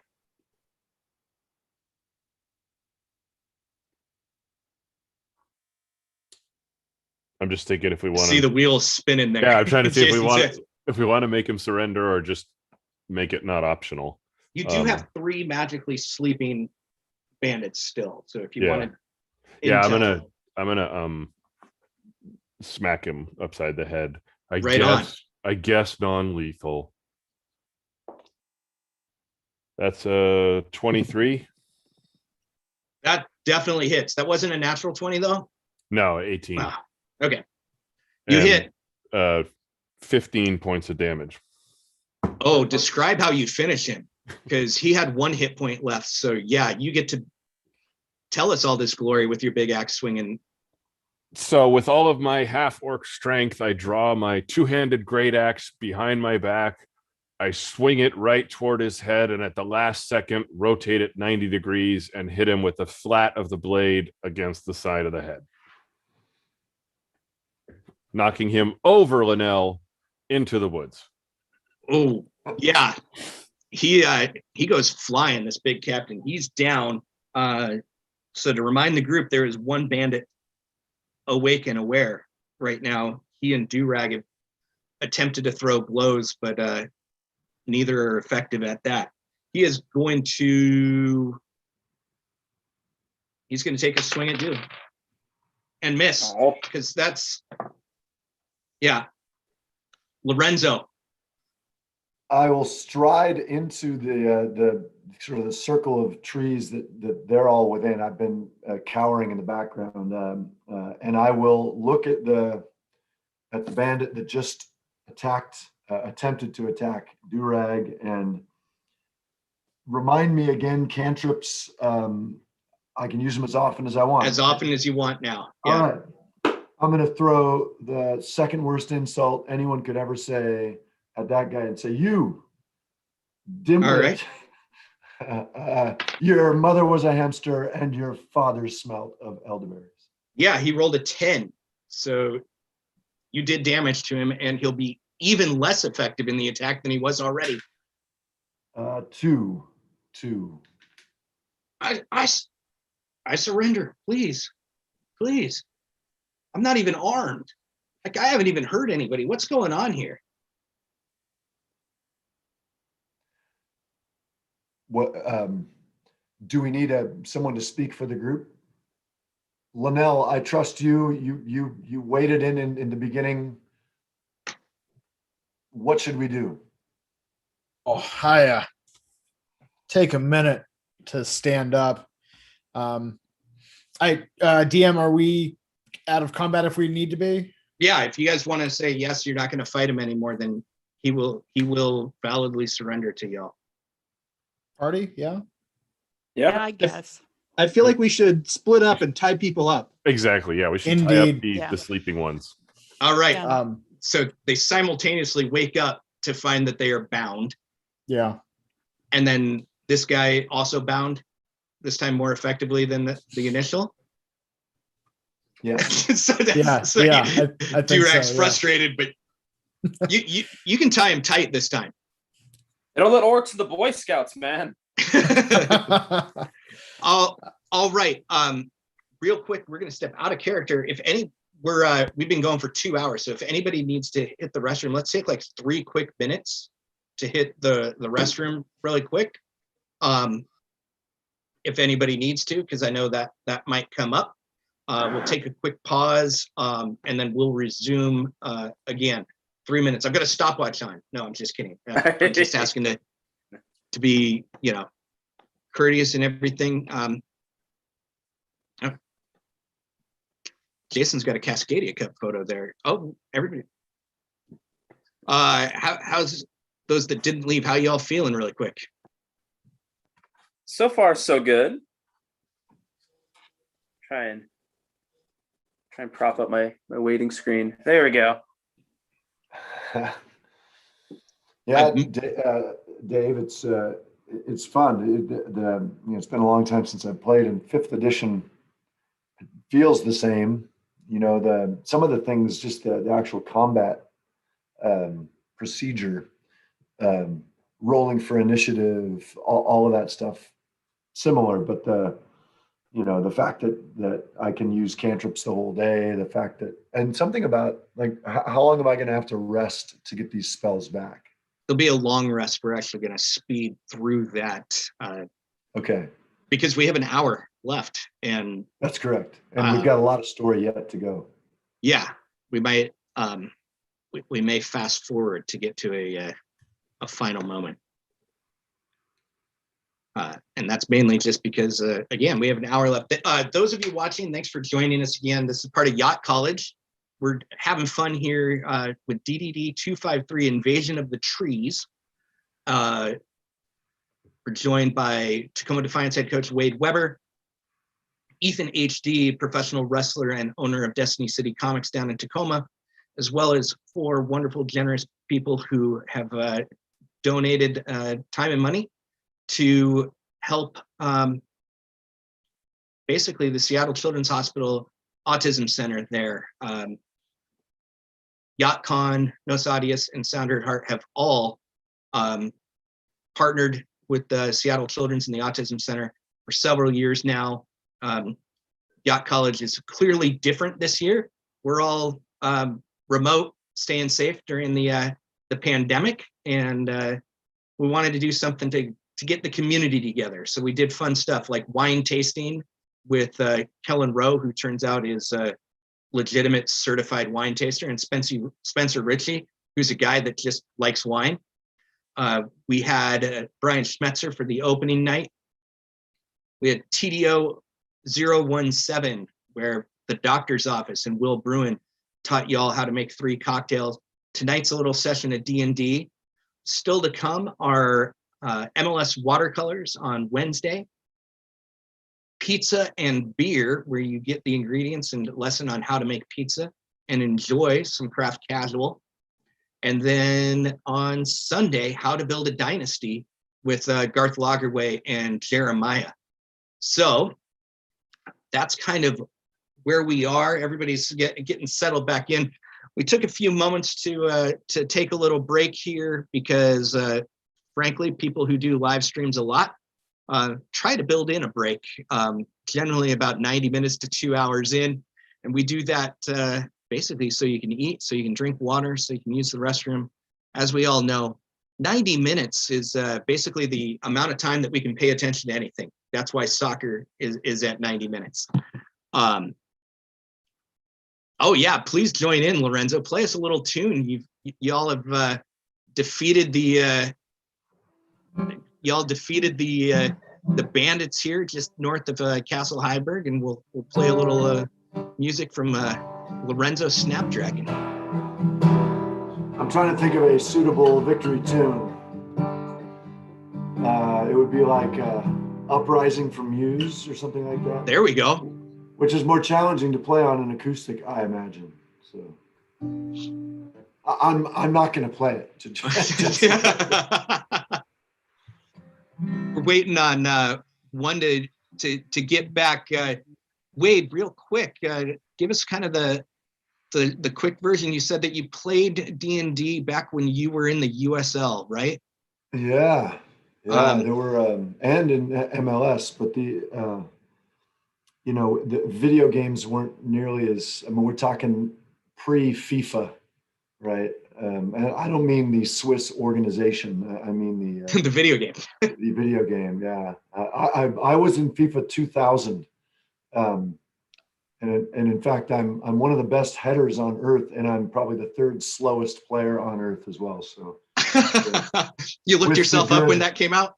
Yeah. With the good comes the bad, so I'm okay with that. But yeah, we did play Axis and Allies and some Dungeons and Dragons, but primarily Axis and Allies. That was the chief board game that I would bring on road trips. I had to bring an extra game bag.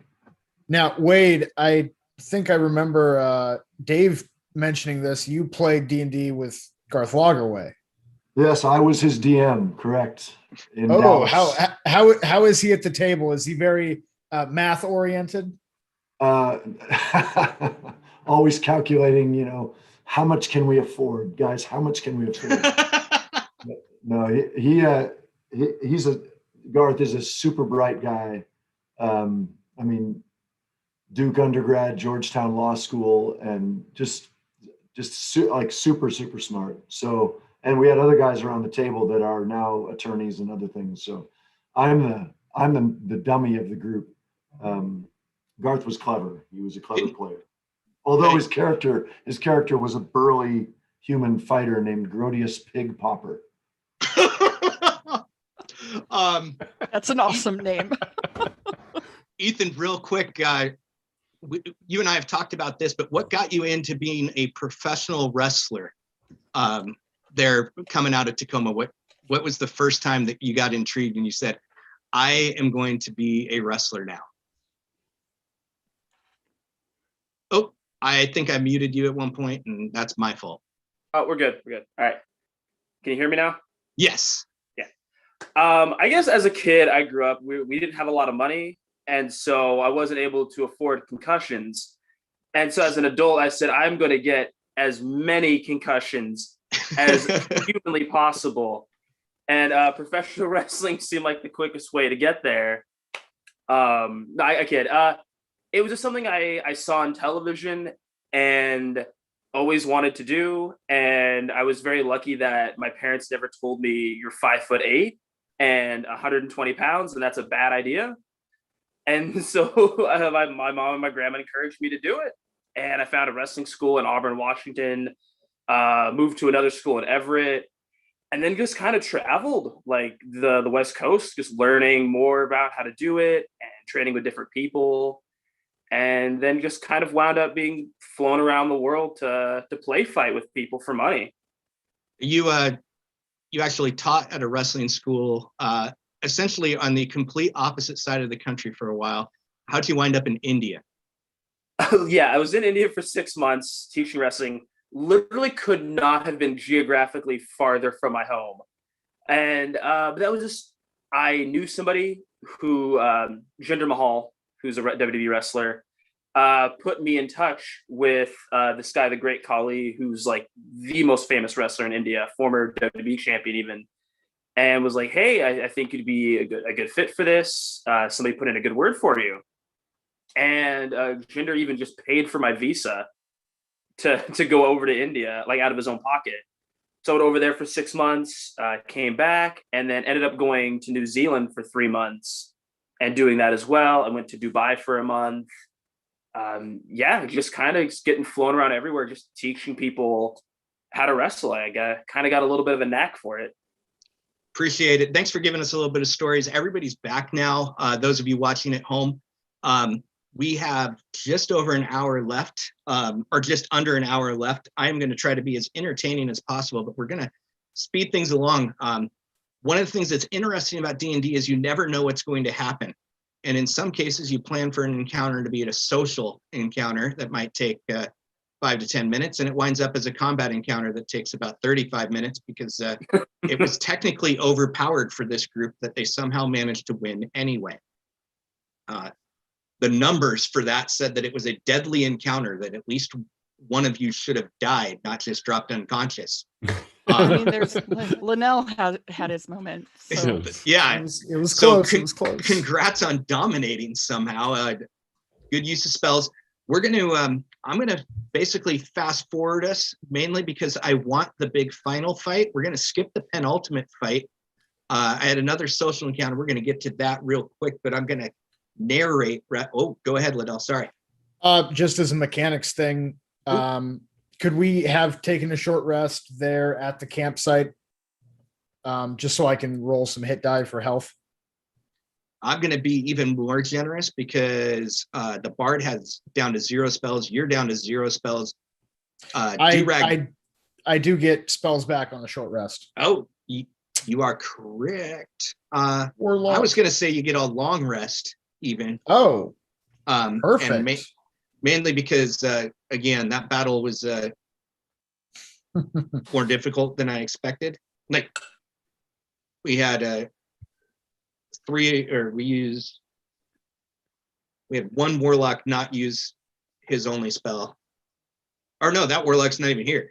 You guys only had 1 spell left after that. So basically, I need you to be all up on spells and whatnot. So everybody's at spells, plus Linnell, who somehow was the only one to take damage, is at full hit points. Well done. I was gonna say that shell didn't do me nearly as much good as I thought it would. It would have. I'll be honest. Without that shell, you would have been dead. Any other of there were 2 rolls that any of the other PCs would have been dropped with. Lyle. Can I have the studded leather armor?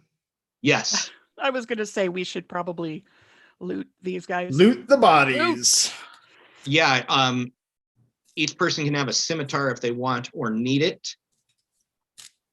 Lyle is probably the only one that could fit in that studded leather because there's also leather armor on the other bandits. They tell you that the ale hadn't made it north out of Castle Hyberg.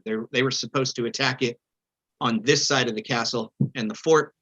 They tell you that the north fort has fallen. That the knights who had operated the north fort, because the fort is designed there, there's the main entry and then the north fort to which is closer to Prosperityburg.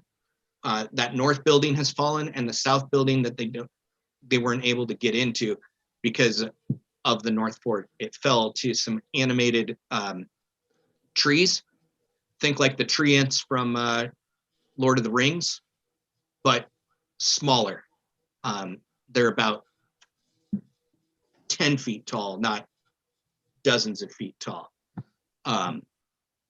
And they say that there is a large group of those trees that have taken over the North Fort. So unfortunately, the North Fort's fallen to those trees. They tend to root during the day and attack at night. Good to know. Yeah, I think with that information, we'd get an early start and skip through those trees while they sleep. Perfect. I think that's a great idea. I'm there with it.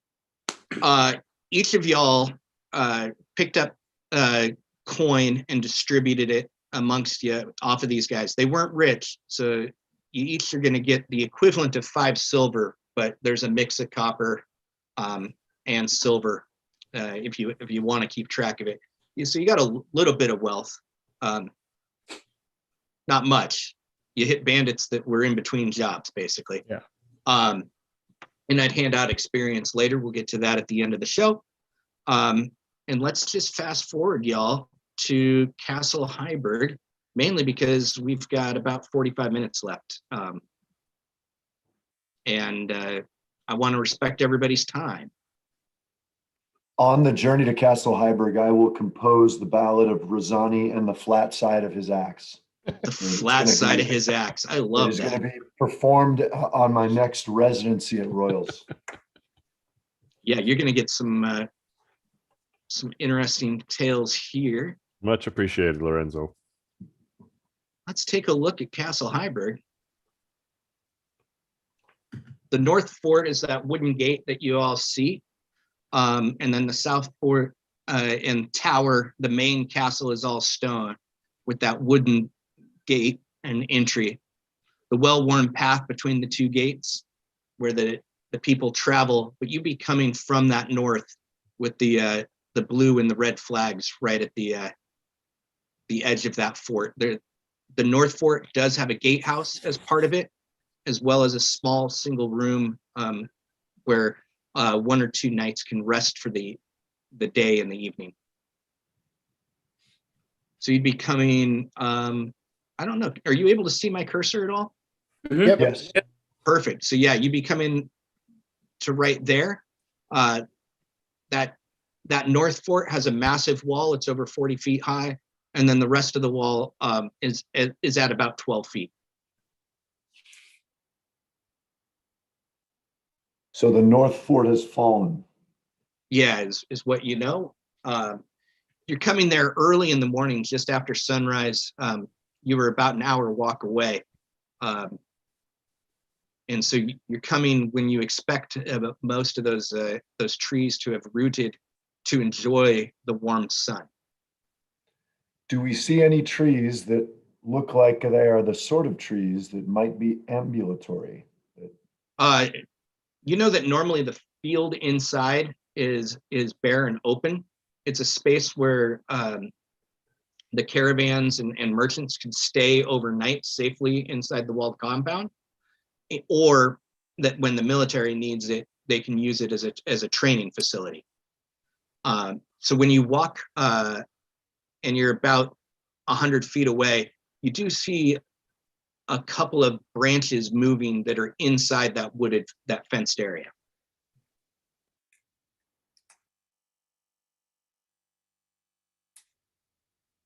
Any chance the Goliath can kind of clamber up and look over the side of the wooden or of the fence? 8 feet tall and all that? Yeah, I'll give him a boost up, either of the Goliaths.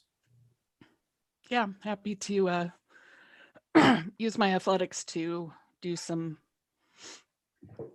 Hopefully, see if you can climb up. Awesome. Yeah. Liddell's offering you help, so you're going to roll that with advantage. Nice. All right, give me a second here. So athletics. Oh, that would be a 23 with the bonuses. And I'm going to roll a second one just to see if I get a higher one. No, we'll go with 23. Yeah, when in doubt, always roll again, because maybe you'll get that nat 20. You never know. Yeah. 23. Perfect. So with the 23, you look over and you see that there are 11 trees.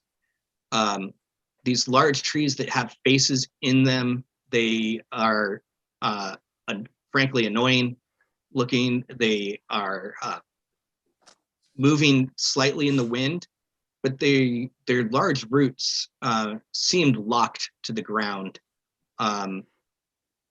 So the tree that you can see kind of behind me right now, that's kind of what they look like, except with larger fronds on the top. They are deciduous, not evergreens, maples and oaks for the most part. And there are 11 of them scattered on that open plain. But they don't seem armed. They are currently not armed, and they don't seem to be out there and moving unnaturally at this time. Can we just call them the Timbers? I mean, is that appropriate?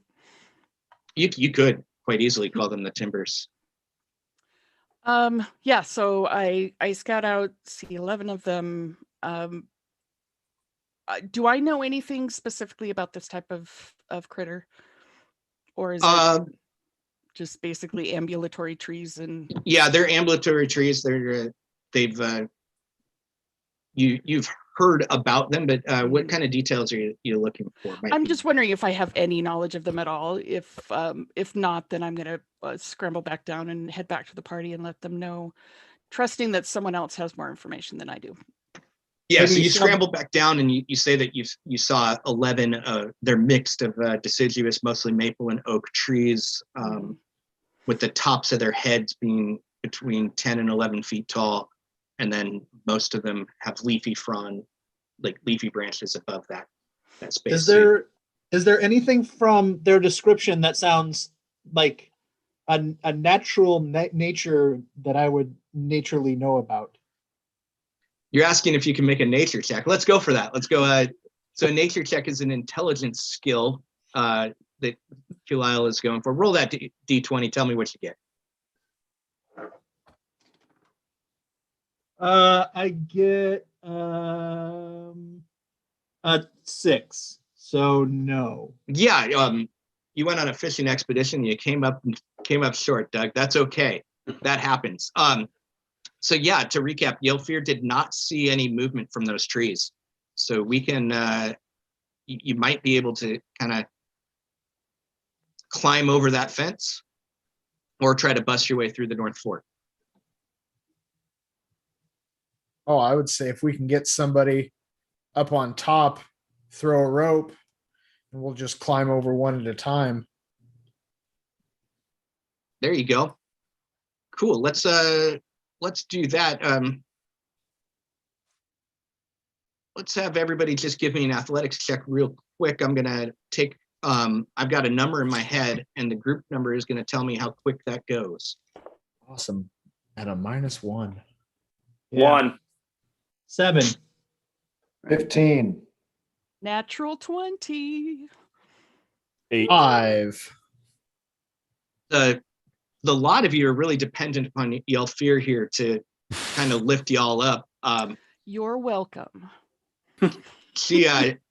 You've kind of looped one of the ropes around an area, and she's essentially pulling everybody up and over herself, and then climbs over. It's with her help, it only takes you guys about 4 minutes to do it. Frankly, if she wasn't there, the lot of you would have taken much longer. Lorenzo could have gotten over by himself, but there just wasn't a lot of freehold and purchase there for the group of you. particularly our fish folk and turtle man, that those two, their hands aren't really made for climbing wooden walls. No. So the group of you get into the space, and you're hearing in this area, you're kind of hearing this low wheezing noise coming from the main castle. It's a kind of like kind of think of a bronchial or type of wheeze or cough when you have it. But so it's low, but it's also loud because that place is hundreds of feet away from you and you're hearing that noise. Hopefully that makes you wary and scared. That's the goal. Because y'all should be uncomfortable around a noise like that. Yeah. I'm feeling wary the and noise is scared. making Yeah, maybe our stealthy rogue should go sneak and take a look. That's what's up. Do you guys want to do the Durag Kulile group to try to? I don't know how you're going to sneak. To be honest, it's a big open field. It'd be kind of like sneaking from center field to home plate. Yeah, I was just kind of thinking about maybe going just along the inside of the fence line, and rather than cutting straight across the field. Does that work for everybody to kind of go towards the that more western, slightly longer, lower structure? Yeah. Yes. Yeah, let's do it. Cool. I just did a time check to see.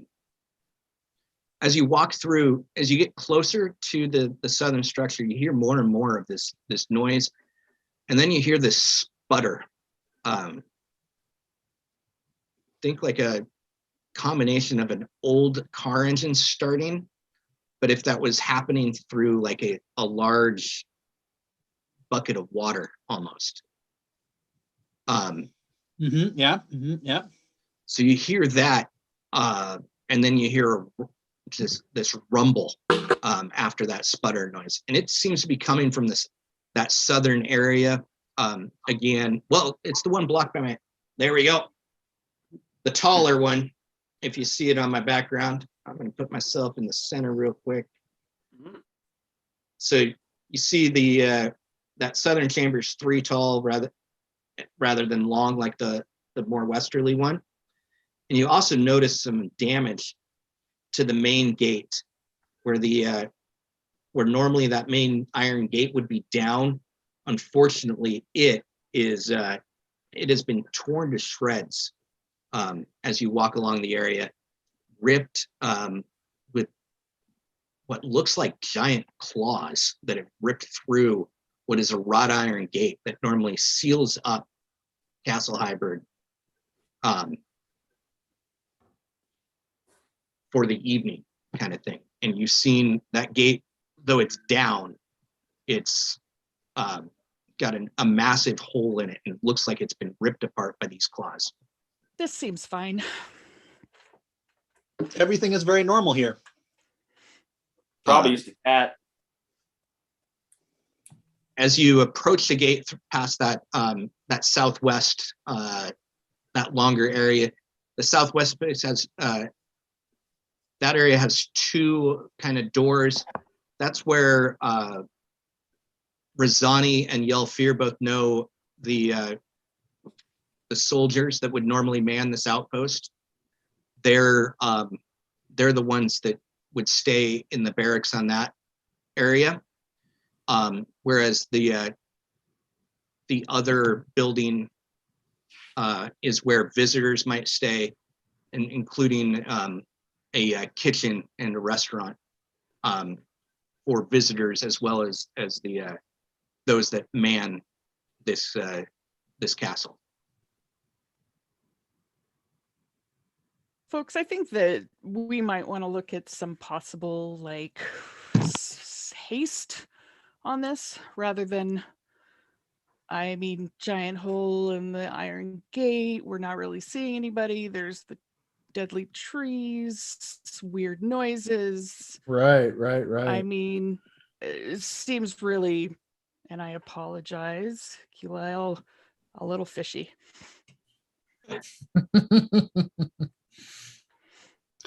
At this point, Kulile, from the legs up, from the bottom of his feet up to the top of his head, begins to slowly change into a giant, like a half giant with two giant arms, and says, "No offense." Oh, Well, that's a pretty amazing thing, Q Lyle. You've been keeping this from us. Good time to I break know- that out, I think. I'm no flounder. ah, Oh, I knew that was coming, and it still made me laugh.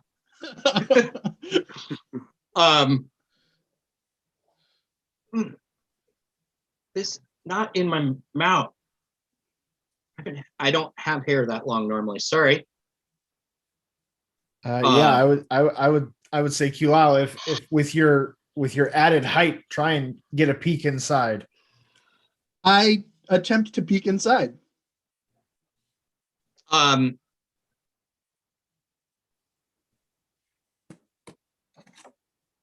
Side, that south, the one behind my head or the other one? The one behind your head. Okay. And I'm a fur blog, so I'm not a full giant.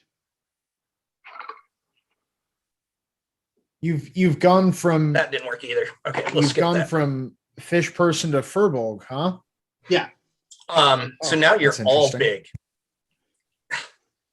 The small one is the human at this point. Okay, cool. You in there, you hear a low growl, and then the scraping of some kind of sharp object, similarly to you've heard like an axe or a sword along concrete or rock in the past. There's a scraping noise that sounds like an axe scraping along the ground. But you can see nothing. I don't see anything, no. There's a dark tunnel that you would have to enter, and you don't see the interior chamber at all. Let's go through the tunnel. Yeah. I mean, we have to go through it to get out anyway. If we're going to go through the torn apart gate, we still have to cut through this building. Yeah. So you've entered this tunnel. It is dark, damp. It stinks. I would like to use a prestidigitation to, I can create a faint odor. I would like to create a roses, just rose, scented roses drifting under our noses. Yeah, so the smell has disappeared. This is great. You enter this dungeon, this cavern, this system, and you come to a T. Yelfir and Razani know that to the left is normally kind of a sleeping chamber, and to the right is more of a place where people would relax. Is typical of the designs of Prosperity Berg and Sky Sea City in their outposts. So basically at this T, you can go towards like the sleeping chamber, or you can go towards this more spacious open space. where's the noise coming from? The noise is to the right, the more spacious open area. I think we should go to the right. Yeah, I agree. That's what's Let's up. do it. That's where the bloodshed. All right. That's where violence happens. Yeah, let's do one more. Let's do one last violence, shall we? Oh, hell. Wait, is that what we see? Yeah. Every dungeon deserves its dragon. Oh, hell no. I had to put together a Dungeons Yeah. and Dragons 3-hour tour, so there was a small dungeon man. and a small dragon. There's nothing small about that dragon, Dave. I turn around and go home. Good luck, guys. Hey, we're gonna need a bigger boat, you guys. That's All right, let's roll initiative really quick. oh god. And yeah, we are speeding through this. If you're watching at home, we have made some choices to skip some certain events to get to the payoff. And the payoff in this case is a dragon. Is a dragon. Oh god. Because our DM is a pool master. Rosani, what'd you get? 6. Yelfir. Oh, sorry. Natural 20. Oh, Hey. yes. Definitely better dice. Yes. Durag. Rolled a 15. Lorenzo. 9.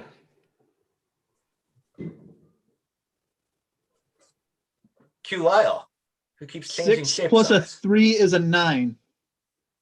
Oh, and then I also have a 9. Okay. So I think Qlyle is gonna go first for sure. Yeah. And then I think Lorenzo, and then I think you, based Yeah. off of my memory of the. All right, let's see what this dragon gets. Oh god, a 1. It's a big green dragon. Oh shit. Fire breath, we're all dead. Go home. No, it's not going to do that. I picked something that was more appropriate for. There are 6 first level characters, and I didn't want to kill you with a big red dragon. So you've got a small green one instead. With gold trim. And yeah, we'll call it a 5. Hey, all right. Nice. All right, Yelfir, you were up front. You see this large dragon sitting in the dark. It's you are in a space that is completely enclosed. It stinks, and there's the barest light coming from behind you. So you're in a very dark space. Do I know exactly what sort of weapon we're looking at for this green dragon? Is it acid? What? It has Or do I know? You do not know. Okay. You do see that it has a tail with a large violent point on it that looks like a spear that was 6 feet long that was all blade. That sounds terrifying. So,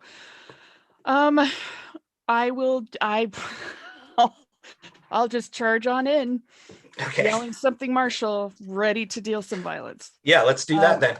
And it's going to be lethal this time. So I am happy to hear that. we saved up the lethal for this, guys. So, yeah. I was thinking about chatting with the dragon, but no. there's a place and time for There's for place and diplomacy. time. Okay. Let's All right, so I'm a roll. Balls. That would be. Don't suppose I have advantage on this one, right? not Don't- right now. Curses. That would be a whopping 10. That is not a hit, Damn but you'll hit this more than the captain. it. The captain had better armor than this guy. Yeah, but I guess that this has a lot more hit points. We'll I see. would hope so. Durag, you've collected the spears, the daggers that you threw earlier, by the way. You didn't run out of them or anything like that. You are able to see that this dragon is large. What's the word I'm looking for? It is dark green and has a giant stinger on it. Some of the things that might be good for you, you have a spell called Bane, which would mean that it would subtract a D4 from every attack roll that it makes. Ooh, I think I will attempt to cast that spell. Yeah, I'm just trying to. Sorry, I'm just trying to give you a clue because I know you're unfamiliar with your spells. So that might be a good thing for you to do on your first round. So I will go ahead and cast the spell of Bane. All right, so the dragon is going to roll versus your charisma. It got an 8 plus it has a charisma of 6, so it got a 6 because it has a -2. So it now suffers from Bane. Yes, we will all suffer from Bane. So your god basically has cursed it. You can sit back or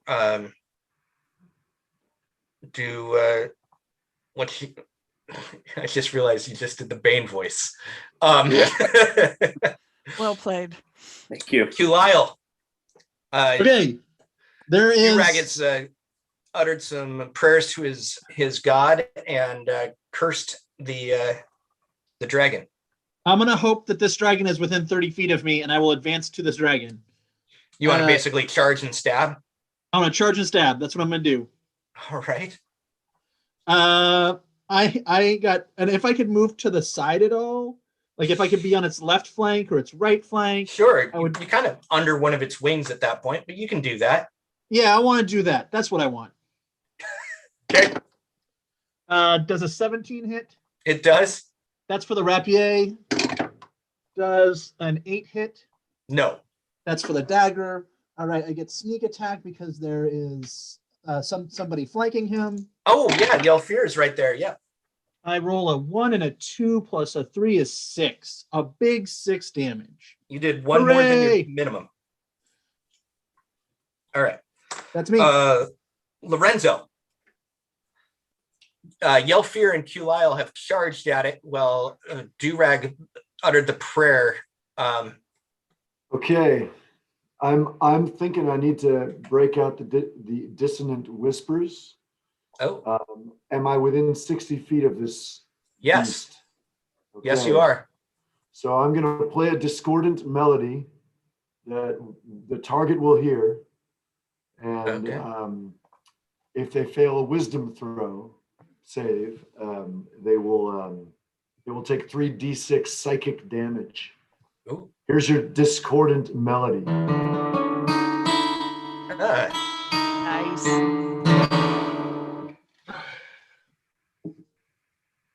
And okay, I have to roll that saving throw.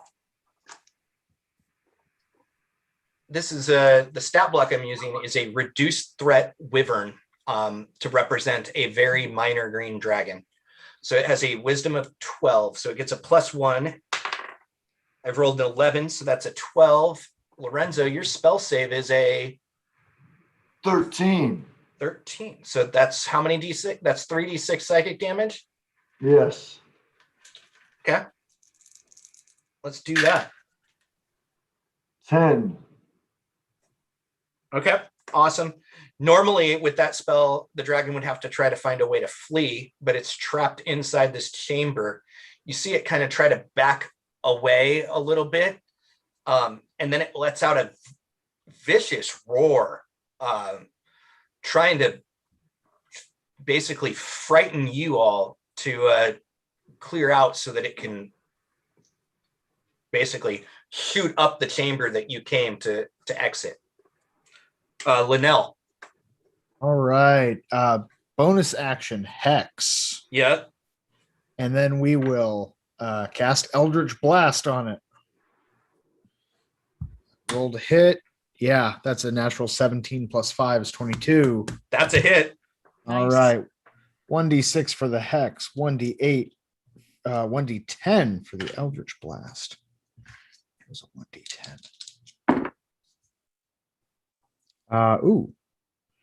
That is 10 points of force damage and 1 point of necrotic damage. Okay. And I will hide myself behind the wall so the dragon cannot hit me. All right. Rizani. First thing I would like to do with my bonus action is become ridiculously angry and rage. Yeah, there we go. Rosani is a barbarian. Rage is a power that lets them take less damage and do more damage at the same time. Right. So I will run up to this petite dragon and club him with my great axe with the sharp side. Sharp side this time. Yeah, let's go. Oh, geez. That's an 8. So that will be a miss. All right. Dragon's turn. I have to pull up my dragon sheet real quick. It is going to bite at Yelfir. I have to roll a d4 with that. So it rolled 11, gets a +5, but then gets a -3. So a 13, does that hit Yelfir? It does not. And then it is going to try to sting. Its tail whips around and tries to sting at Qlyle. So rude. Oh, wow. Well, yeah, I got a 4. So it's kind of cramped in this this crowded space. Attacks. Yeah, it's crowded.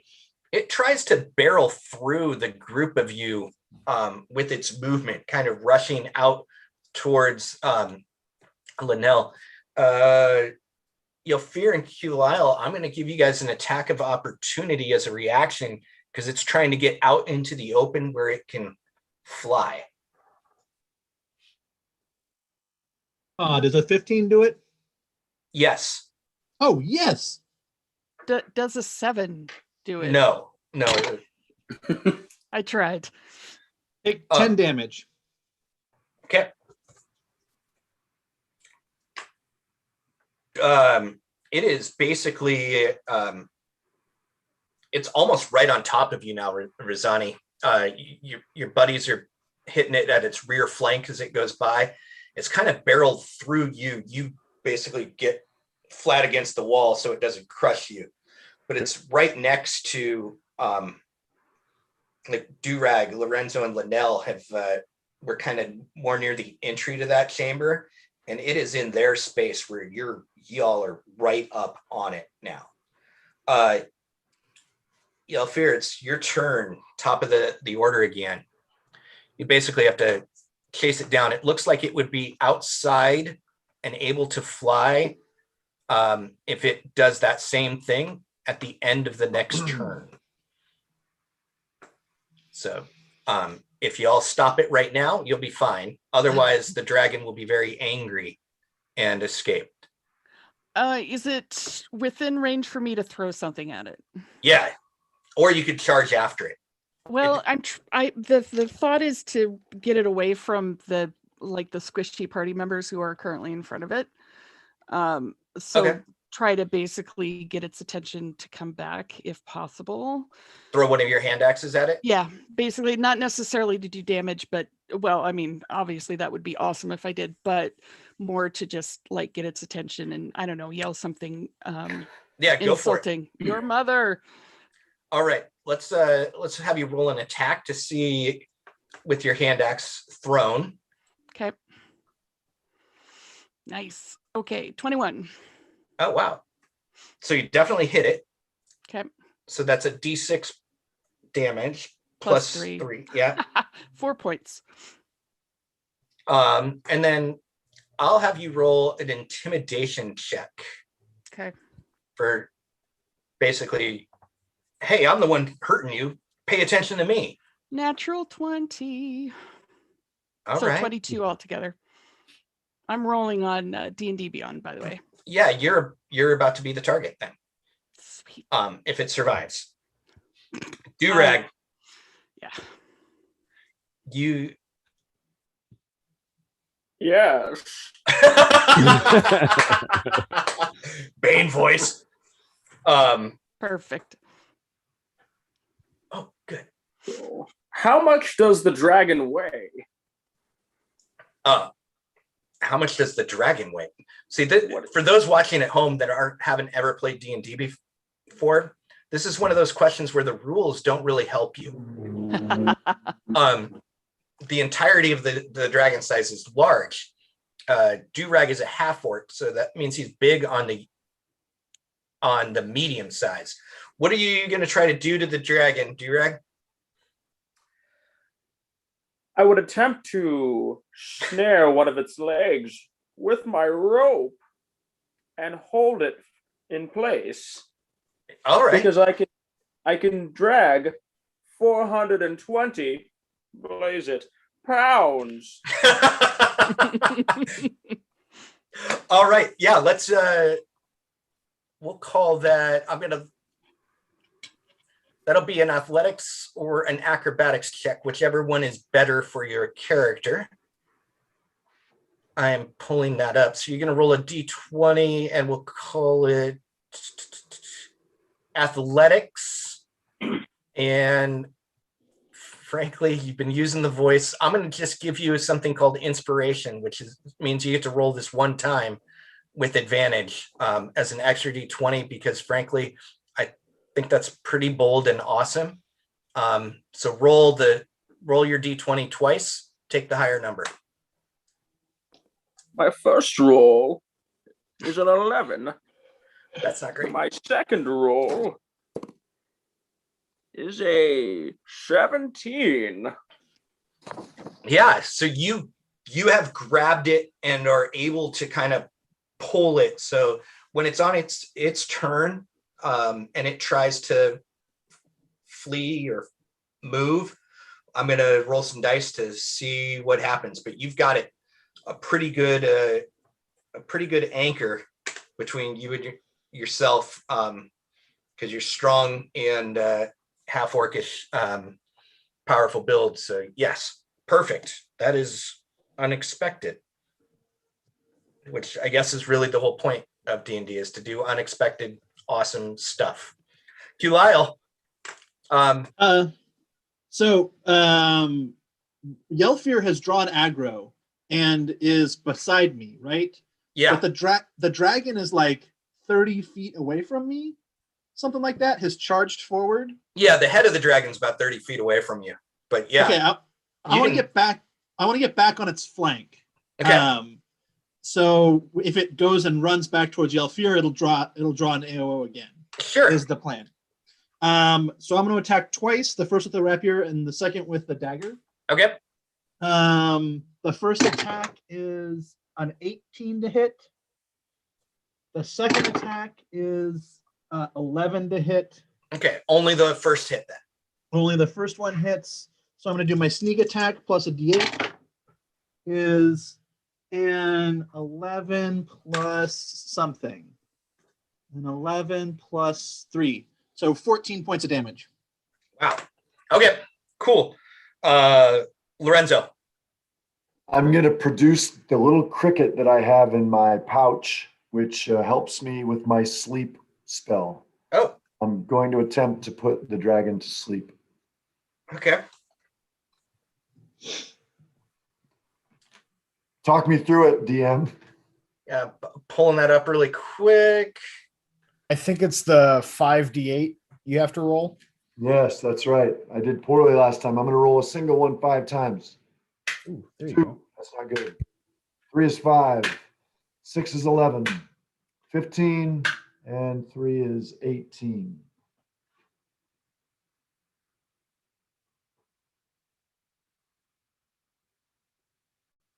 $18.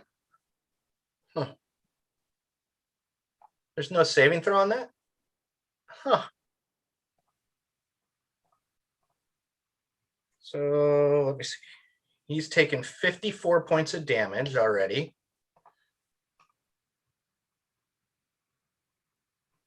Well, you put the dragon to sleep again. I haven't encountered. So great. Okay. Oh, that's wild. Lorenzo, Nice. I'm bringing you on every single mission I do from here on out. We got 1 minute. We got 1 minute to sort it out. Yeah. So the dragon is asleep.